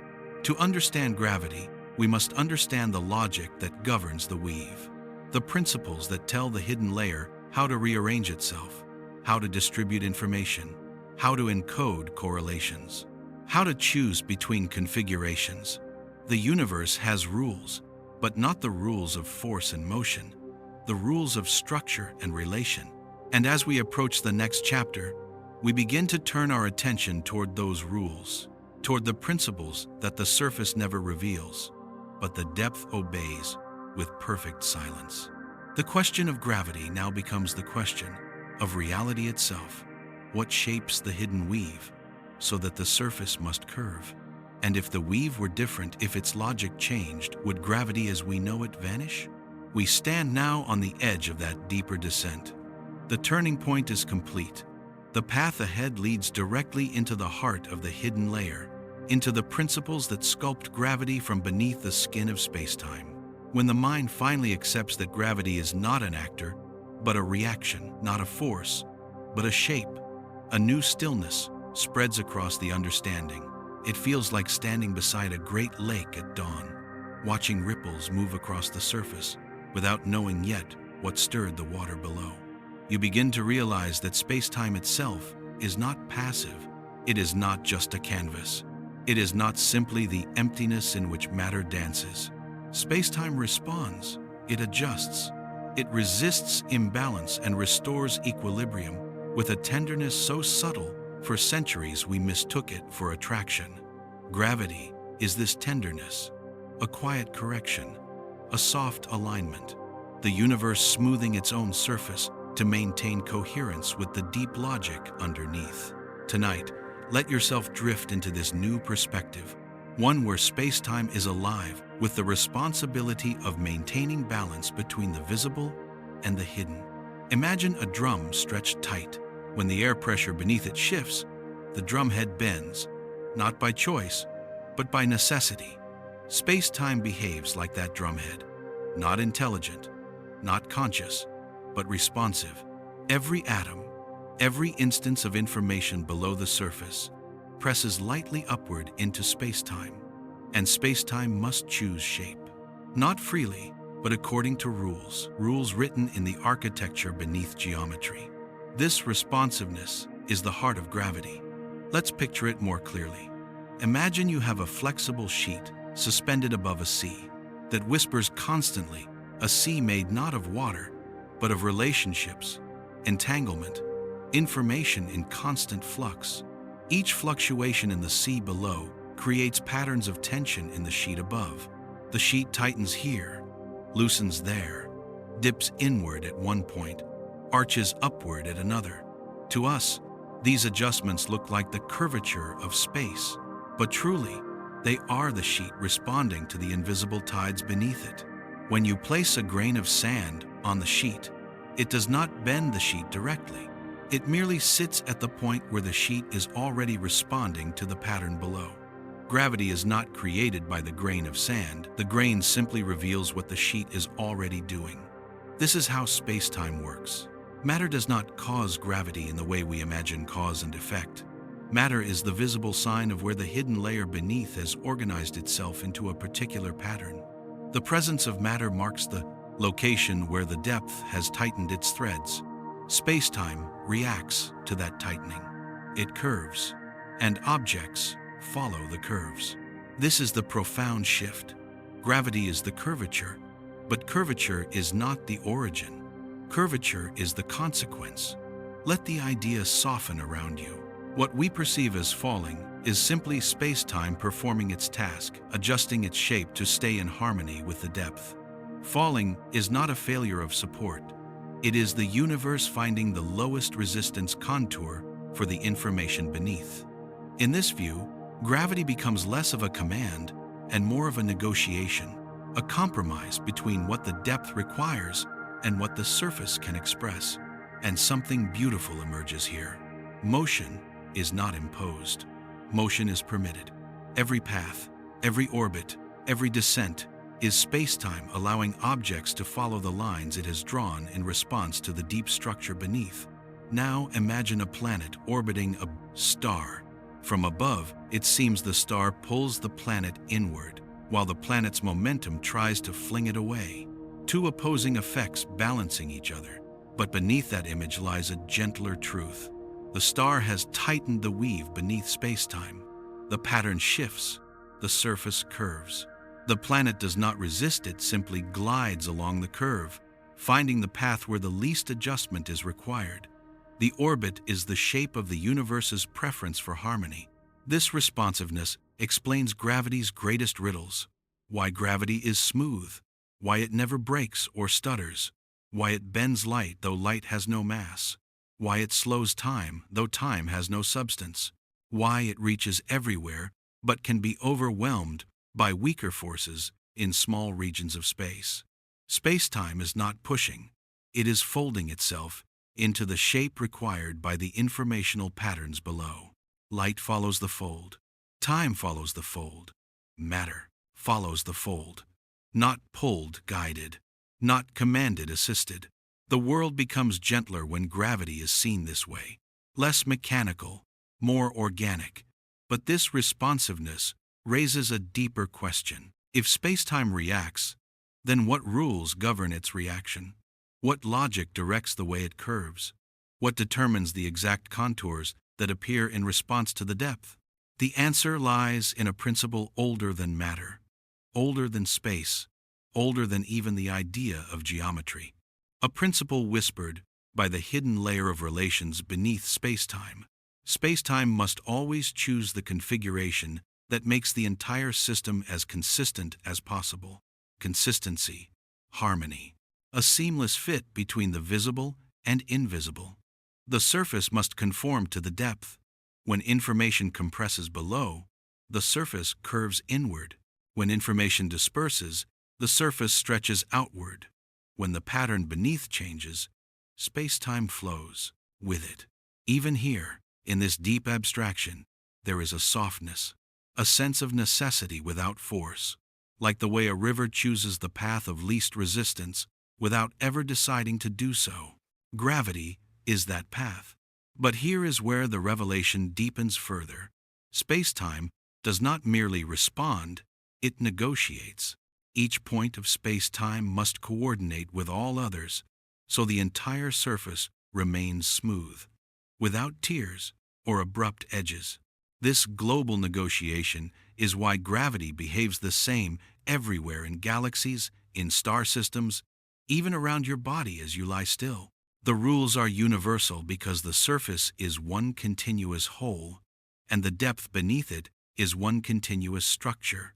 This is why gravity is so hard to disrupt. You would need to disrupt the entire surface, the entire universe, not just one point on it. This perspective explains something profound. Gravity is not local. It is relational, not the action of one mass on another, but the adjustment of the entire surface in response to the entire depth. This means every motion you take, every step, every fall, every orbit, involves the entire universe reconfiguring one tiny piece of its geometry to maintain harmony. And now the mind approaches a new understanding. If space-time reacts, and the depth dictates the reaction, then the next question is not, how does space-time curve? But what patterns in the depth force space-time to curve in exactly this way? What rule does the hidden lattice follow when deciding how to adjust? What structure is space-time trying to remain consistent with? This is the threshold we cross in the next chapter, where the hidden substrate begins to reveal its internal logic, and gravity's shadow finally begins to align with its source. The surface waits, the depth hums, and the machinery beneath reality prepares to reveal its next layer. As the idea settles that space-time responds, that curvature is reaction, that gravity is the shape of adjustment rather than the act of a force, the world begins to take on a strange softness. Everything feels less rigid, less mechanical, less certain, as if reality is not built from hard edges, but from a continuous negotiation between what lies on the surface and what stirs beneath it. And in that negotiation, gravity becomes something even more delicate than we first imagined. A shadow, not the sharp kind cast by sunlight, but a faint, trembling outline of a deeper motion that never quite rises into visibility. Tonight, let's drift into that shadow, into the quiet realization that every gravitational effect we observe is merely the surface imprint of deformations taking place in the hidden structure beneath spacetime. Imagine holding a sheet of fabric lightly between your hands. If someone beneath the sheet shifts a finger upward, you see a bump. If they curl that finger away, you see a dip. But you do not see the finger itself, only the changes it causes on the fabric above.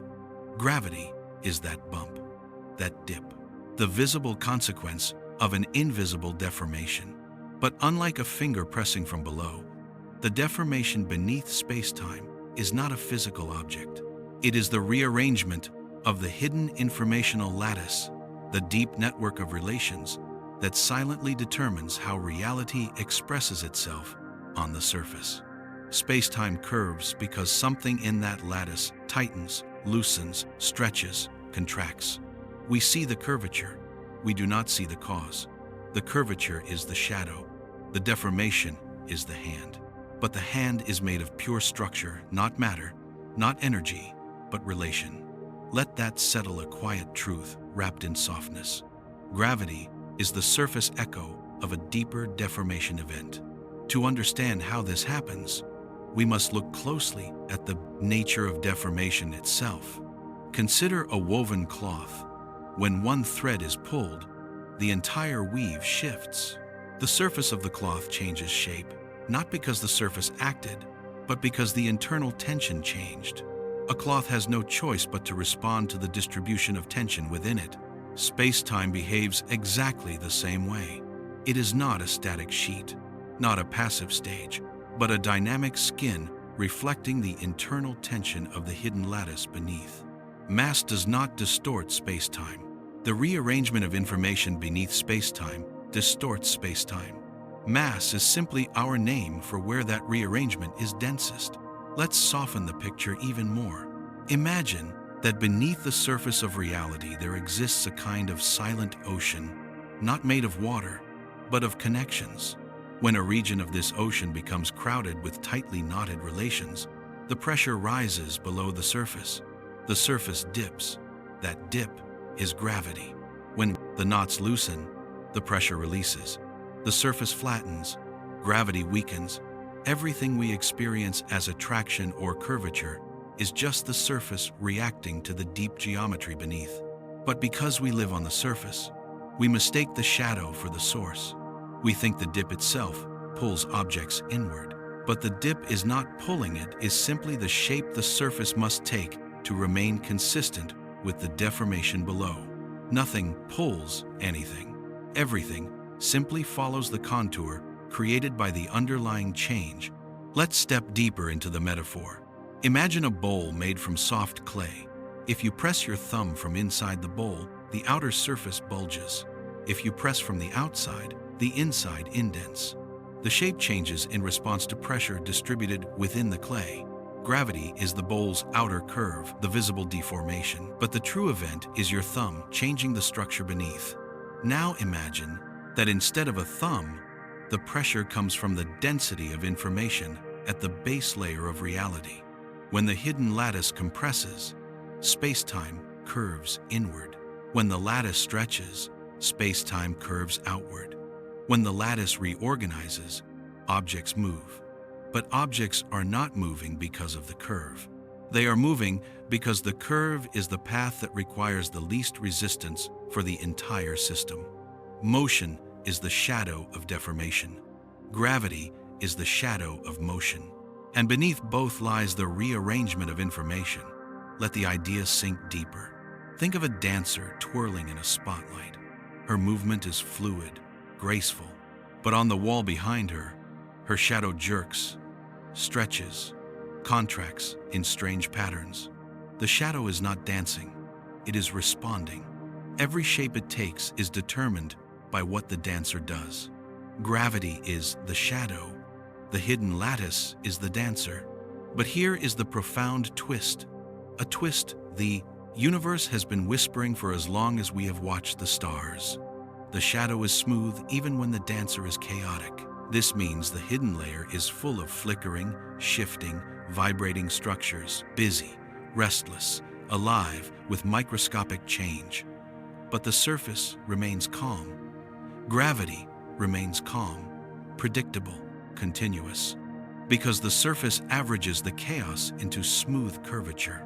The deeper world may be trembling with restless motion, but gravity translates that restlessness into something soft enough for stars and planets to glide along. This smoothing is essential.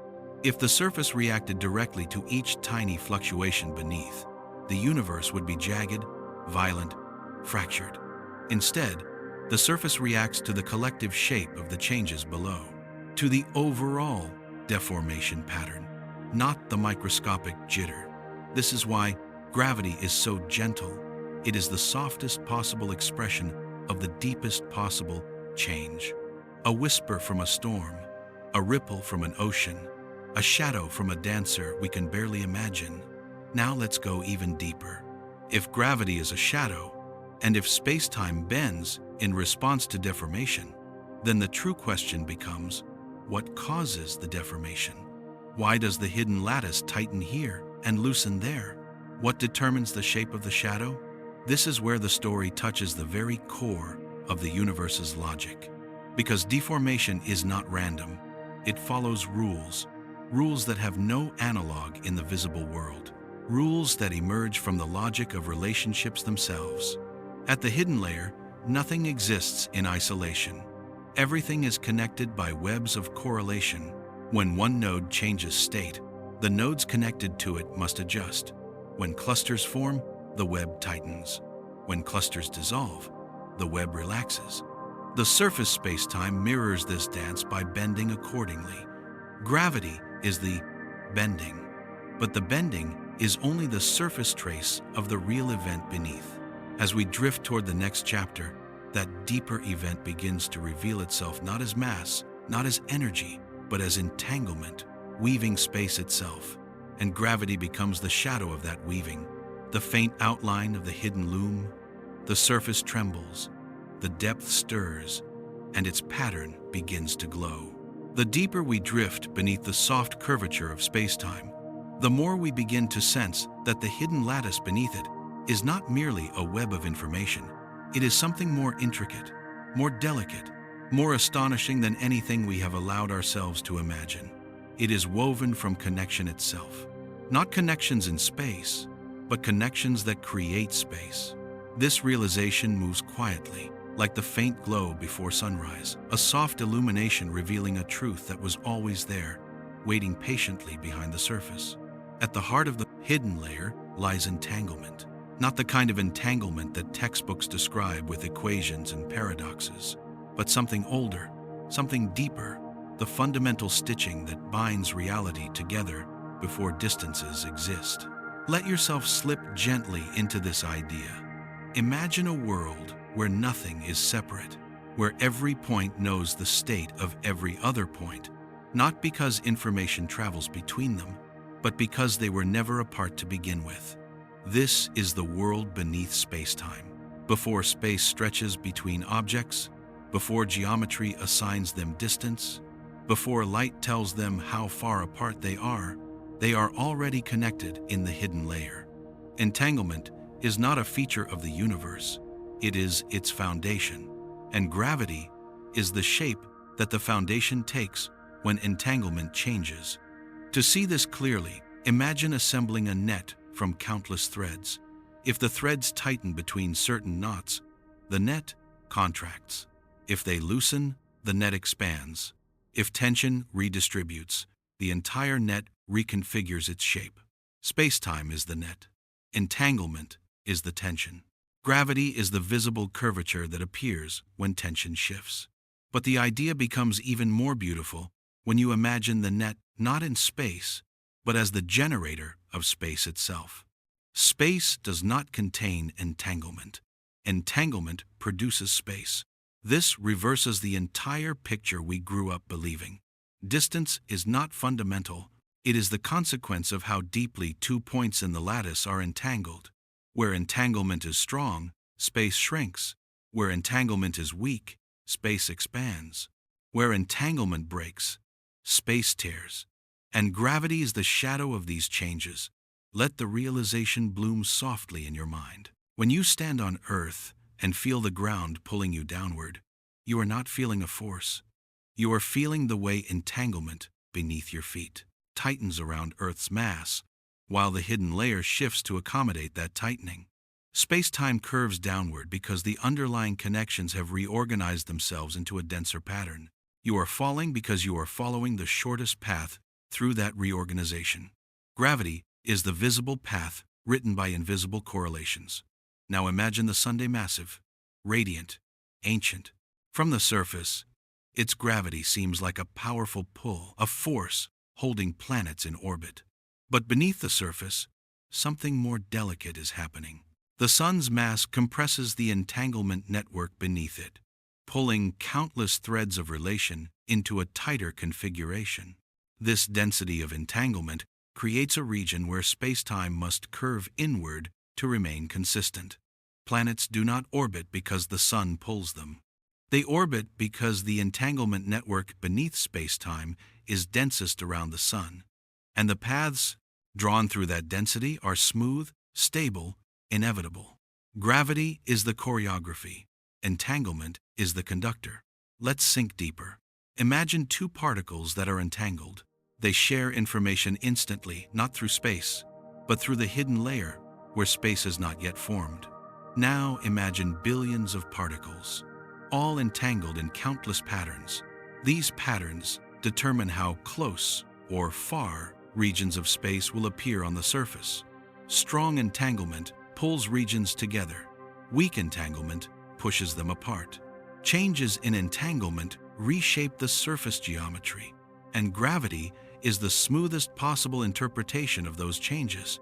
This explains gravity's unusual features, its universality because entanglement exists between all things, its weakness because entanglement changes collectively, not individually, its smoothness because entanglement distributes adjustments across the whole network, its inability to be shielded because you cannot block a fundamental relation that precedes distance itself, its resistance to quantization because entanglement is not a particle, it is the stage beneath particles. Gravity does not come from quanta. It comes from patterns, patterns that live beneath the geometry of spacetime. Now imagine the hidden lattice breathing. Yes, breathing. Not with lungs, not with purpose, but with the natural rhythm of a structure adjusting itself toward equilibrium. When entanglement increases in one region, the lattice contracts there. Spacetime curves deeper. Gravity strengthens. When entanglement decreases, the lattice expands. Spacetime stretches. Gravity weakens. When entanglement shifts globally, as in the expansion of the universe, the entire surface follows, drifting outward with a softness that feels almost inevitable. The expansion of space may be nothing more than the weakening of entanglement on a cosmic scale. The dark energy puzzle becomes a whisper from the depth, the hidden layer slowly relaxing its threads. And gravity? Gravity is simply the opposite motion, the tightening of threads around mass concentrations. Two processes, one fabric, one logic. If entanglement is the stitching of reality, gravity is the contour of that stitchwork. Let this settle. The next time you watch an apple fall, you will not see a force. You will see the hidden layer reknitting itself, tightening around Earth's mass, drawing the apple along the slope created by its new pattern. The apple is not pulled, it is guided by the rearranged relationship beneath space. And beneath that guidance, beneath every curve, beneath every orbit, beneath every fall, is entanglement, the original architecture, silent and ancient. Now, with this view in mind, a new question emerges. Naturally, if entanglement shapes space, and space shapes gravity, then what shapes entanglement? What instructs the hidden lattice to tighten or relax? What determines the pattern from which all geometry and all gravity must emerge?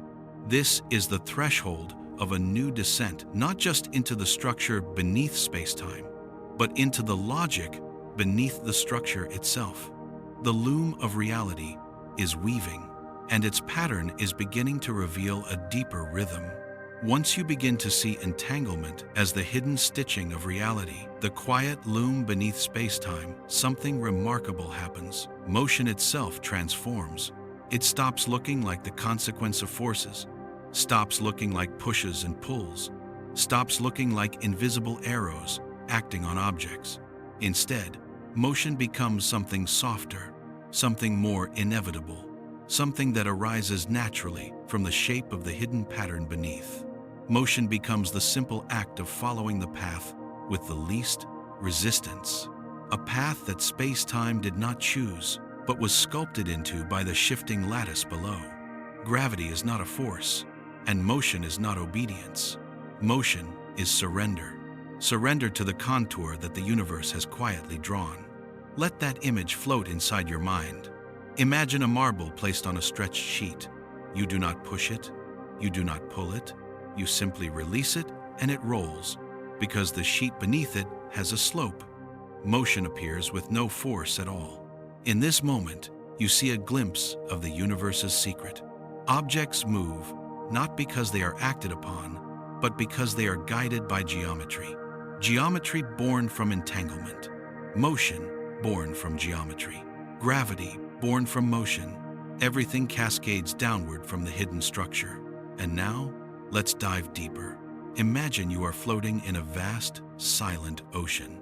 You are not moving, but the ocean beneath you shifts in subtle ways, currents forming and dissolving, eddies curling around unseen depths. Slowly, gently, you begin to drift, not because anything pushed you, but because motion is simply the natural expression of the shifting environment beneath. This is the world of gravity. This is the world of motion. Motion belongs not to the object, not to the force, but to the environment, to the hidden lattice beneath space-time. An object merely follows the direction the environment points it toward. No pull, no push, only alignment. Let's go further. Envision space-time as a soft, malleable field, not rigid geometry, but a living curvature that adjusts itself constantly to the entanglement patterns below. When entanglement tightens, space-time forms a valley. When entanglement relaxes, space-time smooths. When entanglement shifts sideways, space-time twists. And objects move because valleys guide them, smoothness slows them, twists turn them. But the objects themselves do nothing. They are not being thrown, they are not being tugged. They are simply following the path that requires the least adjustment from the entire system. In a universe governed by hidden correlations, motion is the act of taking the most probable route. A route chosen not by the traveler, but by the world beneath the road. Now, place two bodies in empty space, say, you and a distant star. There is no rope between you, no string, no invisible hand, yet space-time curves around the star. The curvature is the surface's reflection of a dense region of entanglement beneath. You feel no force, no pressure, no sensation. But if you release yourself, no rockets, no thrusters, no engines, you will drift toward the star. Not because the star called you, but because the lattice beneath space-time has woven a gentle slope between its dense region and your lighter one. You do not accelerate because you are dragged. You accelerate because the slope steepens as you approach the star's center of entanglement. Motion becomes a glide along the landscape carved by relation. Let this change the way you see the world. Every orbit a glide along a valley in space-time. Every fall a slide into a deeper basin. Every drift a motion through geometry woven from invisible threads. Force becomes unnecessary. Motion becomes unavoidable. Now imagine an even stranger world, a world entirely without mass. No stars, no planets, no atoms. Would gravity exist? Yes, because gravity is not the presence of mass, but the curvature of space-time responding to the entanglement network. And the entanglement network exists regardless of matter. Matter is merely a visible knot within it.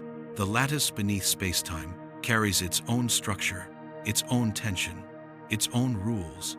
Even in total emptiness, the geometry would ripple quietly, shifting shape as the hidden connections adjust. Gravity is not mass. Gravity is relation.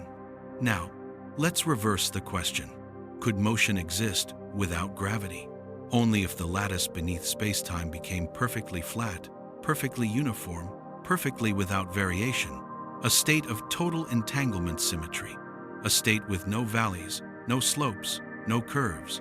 Motion, in such a world, could only exist if something disturbed the underlying symmetry. But symmetry, once perfect, rarely breaks on its own. This reveals another truth.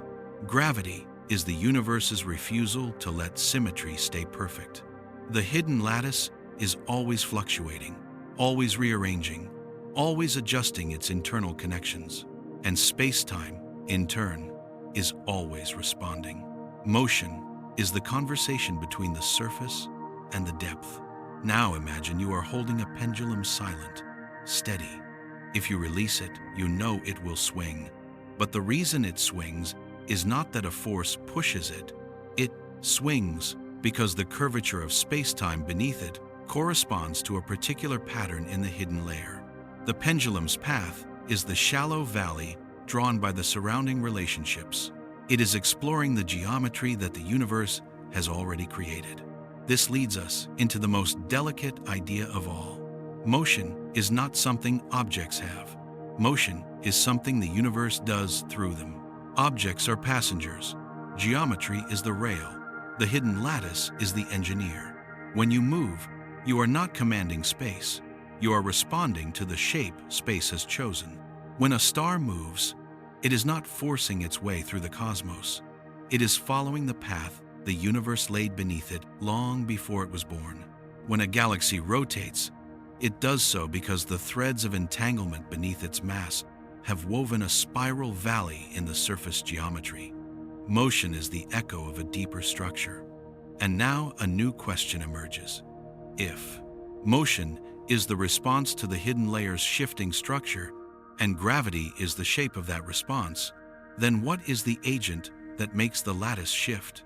What breathes beneath entanglement? What stirs the threads?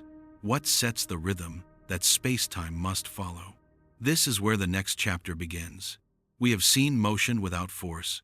We have seen gravity without pull. We have seen space-time as a skin responding to deeper patterns. But now we move toward the center of the hidden layer, toward the silent actor beneath the lattice itself, the dancer behind the shadow, the pulse beneath the weave, the origin of the patterns that shape every curve in the universe. And as we step into the next chamber, the outline of that hidden actor begins to glow.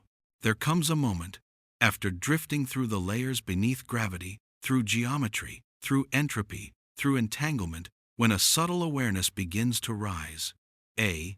Realization that all these layers, all these patterns, all these shifting webs are themselves responding to something deeper still. A hidden actor, a silent influence. Not a force, not a particle, not a field, but a principle. Something that does not move, yet causes all motion. Something that does not exist in space, yet shapes space. Something that does not evolve in time, yet sculpts the flow of time. It does not act, it enables. It does not pull, it permits. Tonight, let yourself drift toward this invisible center, the place where the universe receives its instructions. Begin by imagining the hidden lattice we explored before, the entanglement network beneath spacetime. This lattice is alive with shifting relations, tightening here, loosening there, breathing in collective patterns that manifest above as curvature, motion, and gravity. But the lattice itself does not choose how to rearrange.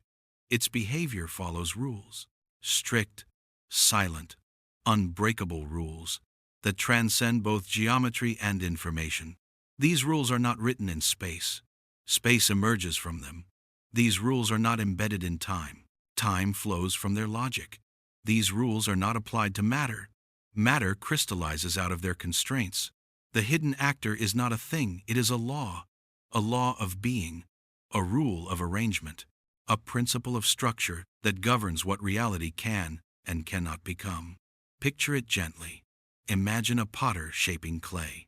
The clay can be molded into countless forms, yet every form must obey the underlying nature of the clay itself. It cannot become glass. It cannot become fire. Its transformational logic is fixed by its essence. The universe is like that. The hidden lattice is the clay, but the hidden actor is the nature of the clay, the rule that tells it how it may be shaped, how it may stretch, how it may bind. The actor is not the sculptor. It is the reason sculpting is possible at all. Let's go deeper. Imagine a symphony without a conductor. The musicians respond not to a central command, but to a sheet of music, a silent set of instructions that tells each instrument what notes it can play and when. The hidden actor is the cosmic sheet music. It does not perform. It defines performance. It does not vibrate. It defines the space in which vibration has meaning. The entanglement lattice is the orchestra. Spacetime is the resonant hall. Gravity is the melody that reaches our ears. But the hidden actor is the underlying logic that makes music possible. Let the thought settle like a soft weight. Gravity is the shadow. Spacetime is the stage. Entanglement is the actor. Information is the script. But something beneath all of this writes the language of the script itself. The hidden actor is the grammar of reality. Our minds have been trained to think in terms of things, objects, particles, events. But the hidden layer forces us to think in terms of rules, constraints, symmetries, principles that determine what objects can exist and how they must behave. Here is where the idea sharpens. At the deepest level we can imagine, the universe must obey a ruling principle of coherence. Every relation in the hidden layer must fit into a configuration that is self-consistent, symmetry-respecting, and informationally complete. The hidden actor is coherence itself, a cosmic requirement that no configuration of the lattice may contradict the whole. It is this demand for coherence that forces the lattice to tighten and loosen, that causes entanglement to redistribute, that creates the curvature of spacetime, that sculpts the paths we call motion, that gives rise to the soft shadow of gravity. Gravity is coherence expressed as geometry. Let that deepen. Coherence is not a force. It is not an entity. It is not an event.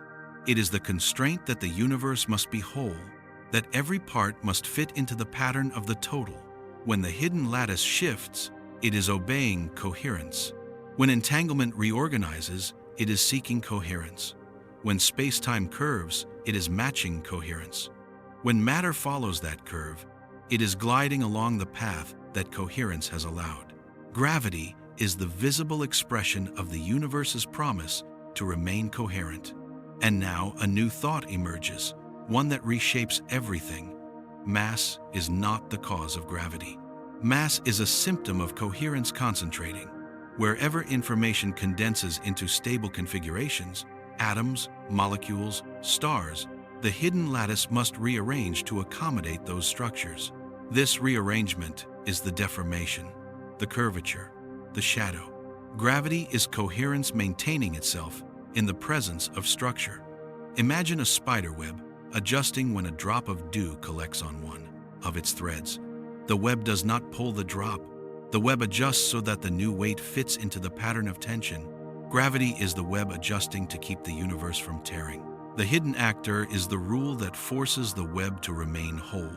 This is why gravity can never be turned off, why it never contradicts itself, why it behaves identically across billions of light years. Coherence is universal. It applies everywhere. Now imagine stretching this idea to the extreme. A black hole, the densest region of coherence, where the hidden lattice is pulled into its most compact form. The curvature of space-time around a black hole is not a force of destruction.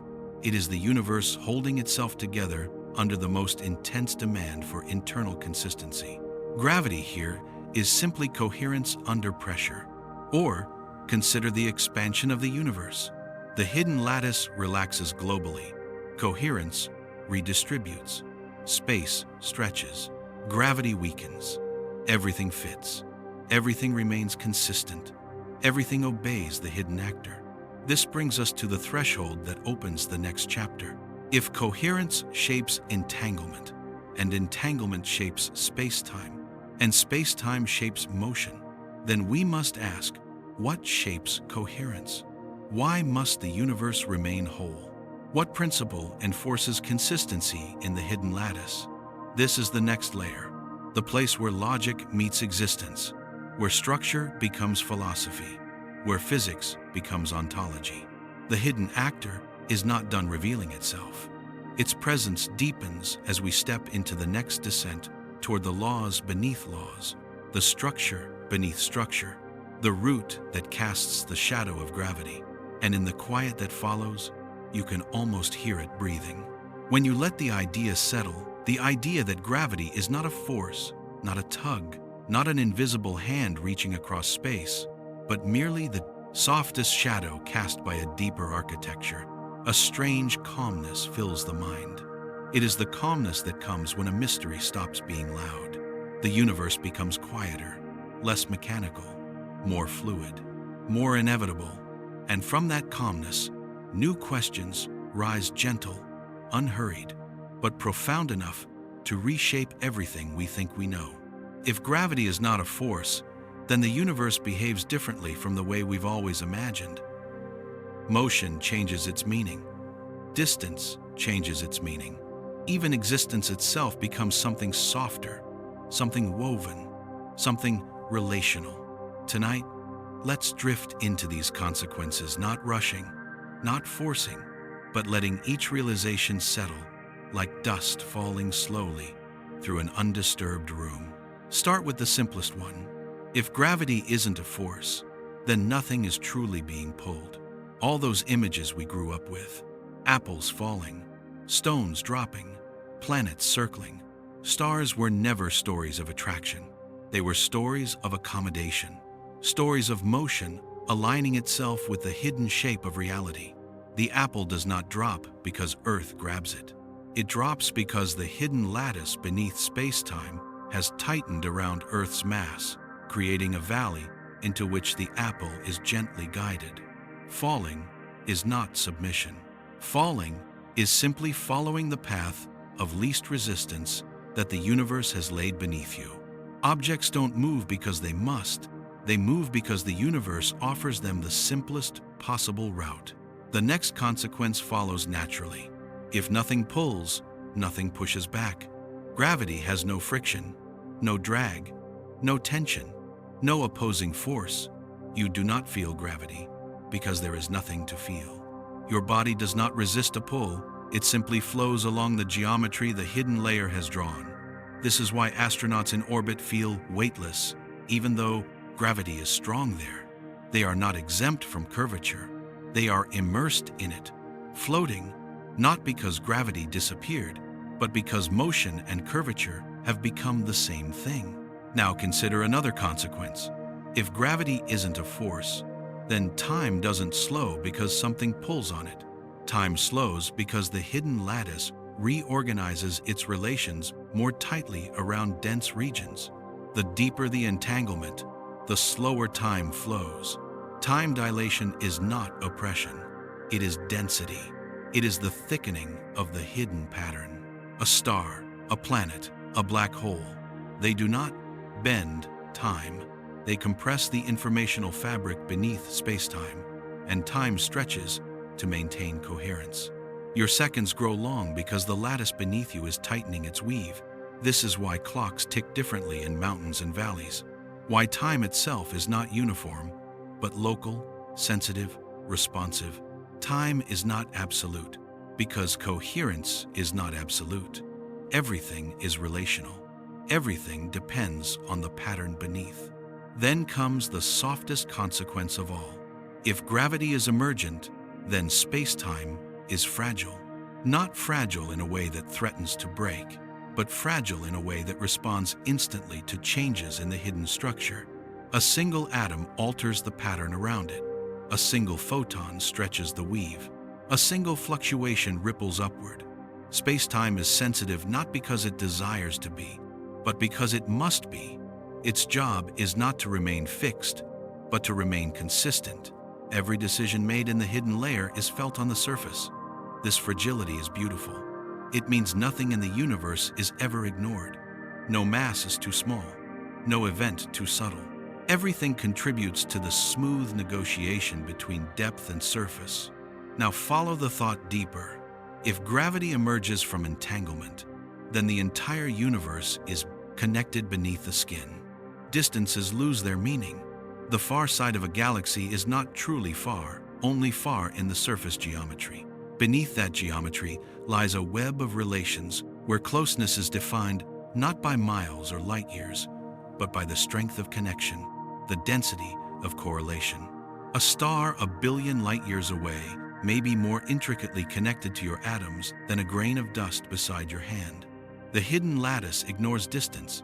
It responds to structure, and gravity, emerging from that response, carries hints of this deep connectivity. Every motion is a whisper between distant parts of the universe. Now consider the cosmic scale. If gravity is a shadow, then cosmic expansion might be the relaxation of entanglement, not a force pushing galaxies apart. Space stretches because the hidden lattice stretches. Galaxies drift apart because their underlying connections grow weaker over time. The universe is not exploding outward. It is relaxing. It is sighing. This transforms the meaning of cosmology. We are not racing away from a beginning. We are settling into a pattern written in the hidden layer long before space-time formed. Now gather these consequences together, softly, slowly. Motion becomes surrender. Falling becomes alignment. Time becomes density. Distance becomes relation. Space becomes a surface. Gravity becomes a whisper. And everything becomes gentler. But there is a final consequence, the one that opens the door to the next descent. If gravity is not fundamental, then the laws of gravity are not fundamental either. They are translations, approximations, surface descriptions of deeper behavior, equations we write to describe the ripple, not the stone beneath. This means the true laws are not written in geometry, they are written in the hidden lattice, the place where coherence lives, the place where relation shapes reality, the place where information breathes. And so the next question emerges naturally. If gravity is the shadow, and entanglement is the stitching, and coherence is the logic, what guides the flow of the hidden lattice itself? What rules tell it when to tighten or loosen? What purpose does the deeper layer follow as it shapes the entire universe above? This is where we go next, into the quiet chamber, where motion softens into stillness, where change slows into breath, where the hidden layer reveals the rhythm it has obeyed since the first moment of time. The universe is calming, its pulse is lowering, and beneath gravity, a deeper pulse is beginning to rise.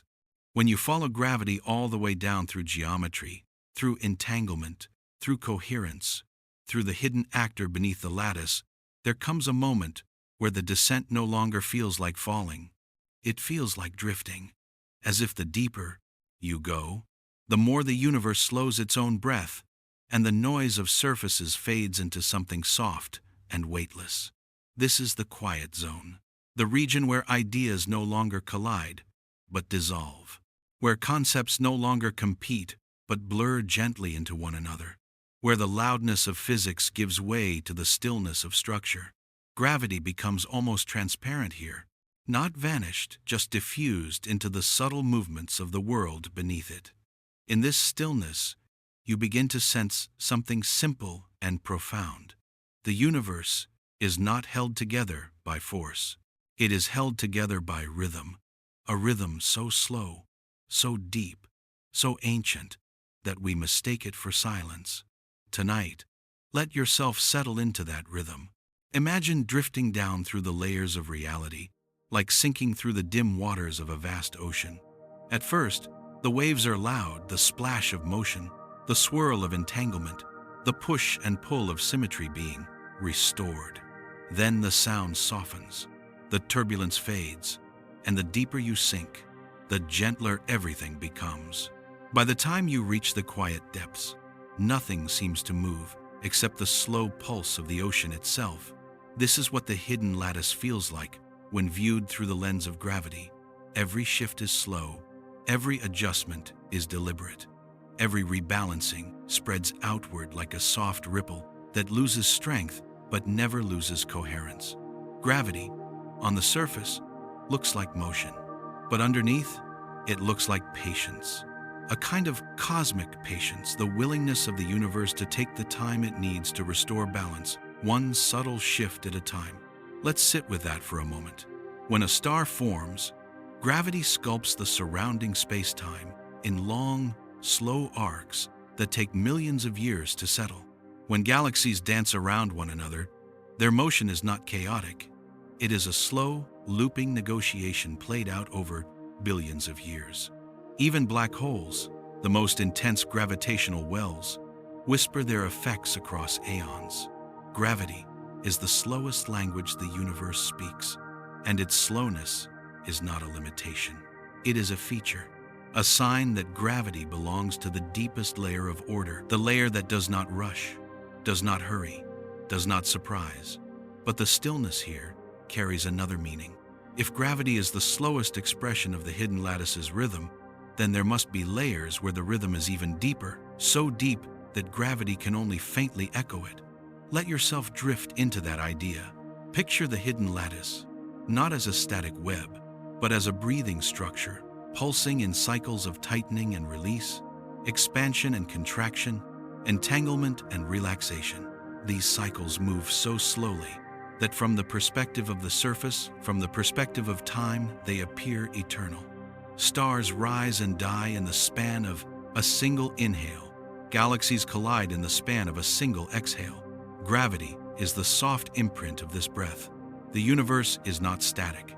It is not frozen. It is not a solid structure holding its shape through force.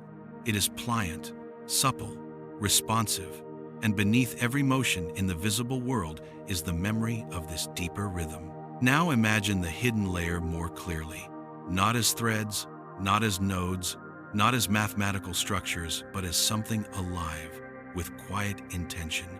Not conscious intention, but structural intention. The intention of coherence preserving itself.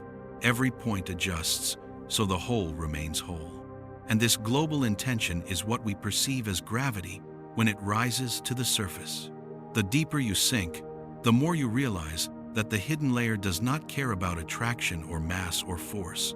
It cares about balance. Balance is the anchor of the universe. Gravity is the shadow of that anchor. Think of a spider web at dawn. A drop of dew settles on one strand. The entire web trembles not violently, but subtly. redistributing tension to keep itself intact. That trembling is gravity. The logic beneath the trembling is the hidden actor. The shape the web takes afterward is spacetime. The drop of dew is merely a local disturbance, a small request that the whole web adjusts to honor. Now, imagine billions of dewdrops spread across a cosmic web, stretching through eternity. Every star, every planet, every quantum fluctuation, every knot of matter, adding its presence to the pattern. The web adjusts, always smoothly, always patiently, always without hurry. This slow, global responsiveness is what makes gravity feel like inevitability. No matter where you are in a galaxy's core, in interstellar void, in the quiet place inside your own heartbeat, the web around you has already adjusted to your existence. You are not pulled by anything. You are carried by the shape the universe has already woven for you. Let that soften your entire sense of motion. Walking becomes drifting. Standing becomes floating. Falling becomes following. Orbiting becomes listening. This is the world when gravity becomes quiet. And in this quietness, another idea emerges, one so gentle that it does not feel like revelation, but like remembering something you had always known. If gravity is the soft echo of a deeper rhythm, then the universe never truly forces anything.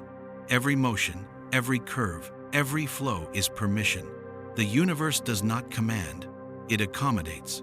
It bends so you may move. It adjusts so you may exist. It curves so your path may unfold in the simplest possible way.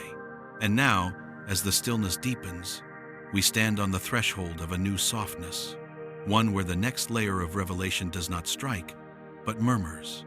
If gravity is the echo of the hidden rhythm, then what is the rhythm itself? What is the pulse beneath the pulse? What is the quiet intention that coherence follows when it rearranges the hidden lattice? The next chapter lets us sink into that question, into the dim glow where gravity's shadow finally begins to fade into the structure of meaning itself. By the time you reach this depth, the universe feels different. Not because anything has changed, but because you finally sense the softness beneath everything, the quiet continuity that carries stars, atoms, and even your own breath without ever asking for recognition. What you once called gravity now feels less like a rule and more like a murmur, a gentle reminder that nothing in the universe ever moves alone. Every orbit, every fall, every curve, every drift has become a conversation, a negotiation between layers, the visible surface, and the hidden architecture beneath.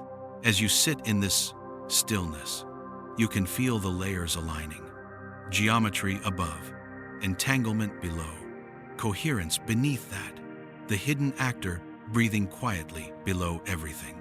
And you begin to sense that all the pathways you followed are not diverging but converging back toward the first whisper, the one that opened this long descent. Gravity has never behaved like a force. It never pushed, never pulled, never announced itself, never acted directly. It simply revealed what the universe was doing underneath. Now that your mind has wandered through the deep chambers, through patterns, through relations, through the slow pulse of the hidden lattice, that original whisper returns, but altered, wider, deeper, truer. Gravity is not merely not a force. Gravity is the shape of the universe upholding itself. It is the surface reflection of an ancient promise, the promise that every change in the hidden layer must be mirrored above, smoothly, coherently, without rupture. The universe has always insisted on wholeness, and gravity is the visible signature of that insistence. Let the realization settle slowly. When a planet circles a star, it is not obeying a force. It is preserving coherence with the pattern beneath it. When light curves around a massive object, it is not being bent. It is following the shortest path through a geometry that was drawn by the hidden layer below. When time slows near mass, it is not being stretched. It is thickening to match the density of information beneath spacetime. Everything that looks like gravity from above is simply the surface honoring a deeper instruction, a soft alignment between what can be seen and what cannot. And here, in this quiet place, the consequences begin to glow. If gravity is the shadow, then the gravitational laws we know are not laws of nature. They are translations, descriptions of the shadow, not the hand, approximations of the surface, not the origin. Einstein gave us the most beautiful translation the surface has ever received. But even his equations can only speak to the curvature of space-time, not to the source of the curvature. The source lives in silence. The source lives in relation. The source lives in the hidden actor, shaping coherence beneath the fabric of reality. This is why gravity feels universal, why it is impossible to isolate, why it binds everything without ever appearing to act. It is not something the universe adds on. It is something the universe becomes when the hidden layer moves. Gravity is the universe maintaining its own structure. And now, as this insight deepens, a new softness spreads across the mind. You begin to see gravity not as an explanation, but as a question the universe asks itself in every moment. How can I remain whole as my hidden layers shift? Every curve in space-time is an answer to that question. Every orbit is a sentence. Every gravitational wave is a breath. Every fall is a quiet adjustment. The cosmos is always keeping its balance. Never forced, never rushed, never uncertain, only adjusting, only reshaping, only aligning the surface with the depth. And so the truth comes into focus, not all at once, not with a shock, but with the soft clarity of a distant horizon, gently brightening. Gravity is not a force. Gravity is the memory of the universe's deeper order expressed on its surface, a memory written in curves, a memory woven into motion, a memory shared between every layer of existence. And now, as the silence deepens further, the original question returns with a new glow. If gravity is a shadow, what is the shape of the hand that casts it? We have traced its outline through geometry, entropy, entanglement, coherence. We have felt the pulse beneath the lattice. We have watched the universe reorganize itself with the gentlest intentions. And all of it points toward the chamber that waits next, the return, where the surface and the depth begin to reflect each other, where gravity's shadow guides us back to the origin of the whisper. The next step is not downward, but inward, toward the place where the hidden actor touches the world above with the faintest trace of light. There is a quiet moment, a moment that arrives in every long descent when the direction of movement subtly reverses. Not upward, not toward the surface, but inward toward clarity. A kind of return, not to where you began, but to what you meant to see all along. Tonight, you are standing in that turning moment. Everything you have followed, the curves of space-time, the breathing of the hidden lattice, the logic of coherence, the soft stitching of entanglement, has brought you not to an answer, but to a vantage point, a place where the question you began with finally changes shape. You remember the first whisper. Gravity has never behaved like a force. It was a shock then, an invitation to doubt what felt most obvious. But now, after drifting through the deepest chambers of reality, that whisper feels different. It no longer challenges, it confirms. Because by now, gravity no longer feels like anything that could be called a force. It feels like a memory of the universe's hidden order made visible on its surface, a memory of the way the underlying structure must reshape itself when existence rearranges, a memory written not in particles or fields, but in the quiet slopes that guide motion without ever touching it. As this understanding returns, you begin to sense something larger, a symmetry between layers. What once looked like separate worlds, the surface of space-time, and the depth beneath it now appear as reflections of each other. The surface is not the opposite of the depth, it is the translation. Space-time is the language, gravity is the accent, and the meaning comes from the structure below. Let yourself rest in this moment. Imagine the universe as a book with two scripts, one written in curls of geometry, the other in threads of relation. For most of human history, we read only the geometric script, the one painted on the surface, the one that shows orbits and arcs and dips in space-time. But the deeper script, the one written in entanglement and coherence, was always there, quietly shaping the story behind the scenes. Now, for the first time, you can read both at once. And when the two scripts align, gravity reveals itself not as the author of motion, but as the punctuation of meaning, the way the universe organizes its sentences. This is the return, a return to the surface, but with new eyes. Let's stand on that surface and see how different the world looks now. Picture a star. Before, you might have seen a sphere of fire pulling planets toward it with an invisible force. Now, you see a knot in the hidden lattice, a region of dense relation, tightened coherence, a concentrated whisper beneath space-time. And the planets do not orbit because they are bound, they orbit because the universe has shaped a smooth, soft valley beneath them. And motion follows valleys the way water follows gravity on Earth. Picture a black hole. Before, you may have imagined a monstrous pull, a crushing force dragging everything toward oblivion. Now, you see a region where the hidden lattice has woven itself into its densest possible form, a limit of structure, not a monster. The curvature above it is not the sign of violent attraction, but the universe adjusting to the most compact configuration coherence can allow. Even the event horizon feels different now, less like a boundary of doom and more like the smooth edge of a deep lake. Cross it, and you follow the curve into the densest whisper of the lattice. Picture yourself, your body, your steps, your breath. Before, you might have thought gravity pulled you to the ground. Now, you feel the hidden layer quietly tightening its pattern beneath you, and space-time curves not to pull you down, but to accommodate your weight in the gentlest possible way. You are not pulled, you are held. Every moment spent in a gravitational field feels different now, not as obedience, but as belonging. Gravity becomes not the reason you fall, but the reason you remain connected to everything else. And now, the largest consequence unfolds, the one that marks the true return. You see that the universe does not keep things together through force, but through consistency. Gravity is consistency, translated into shape. Every star, every atom, every thought you've ever had exists because the hidden layer permits it, because coherence weaves the world into a whole. And gravity is the signature of that wholeness. This realization touches everything. It reshapes how you see motion, how you see time, how you see relation. But more importantly, it reshapes how you see yourself.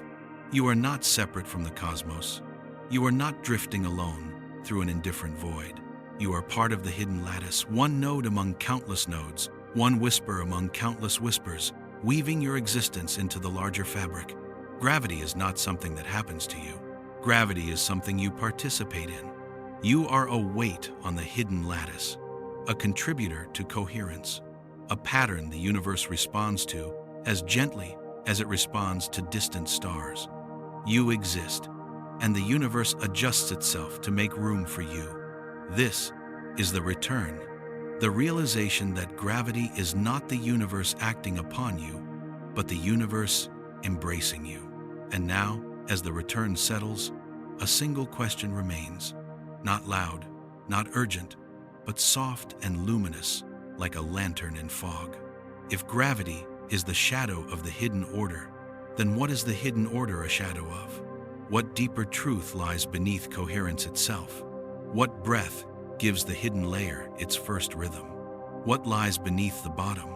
This question, too quiet for science, too large for language, forms the final step of our descent. And in the next chapter, we will let it open into silence. There is a kind of silence that only appears when you reach the end of a long descent. Not a silence of emptiness, but a silence filled with depth.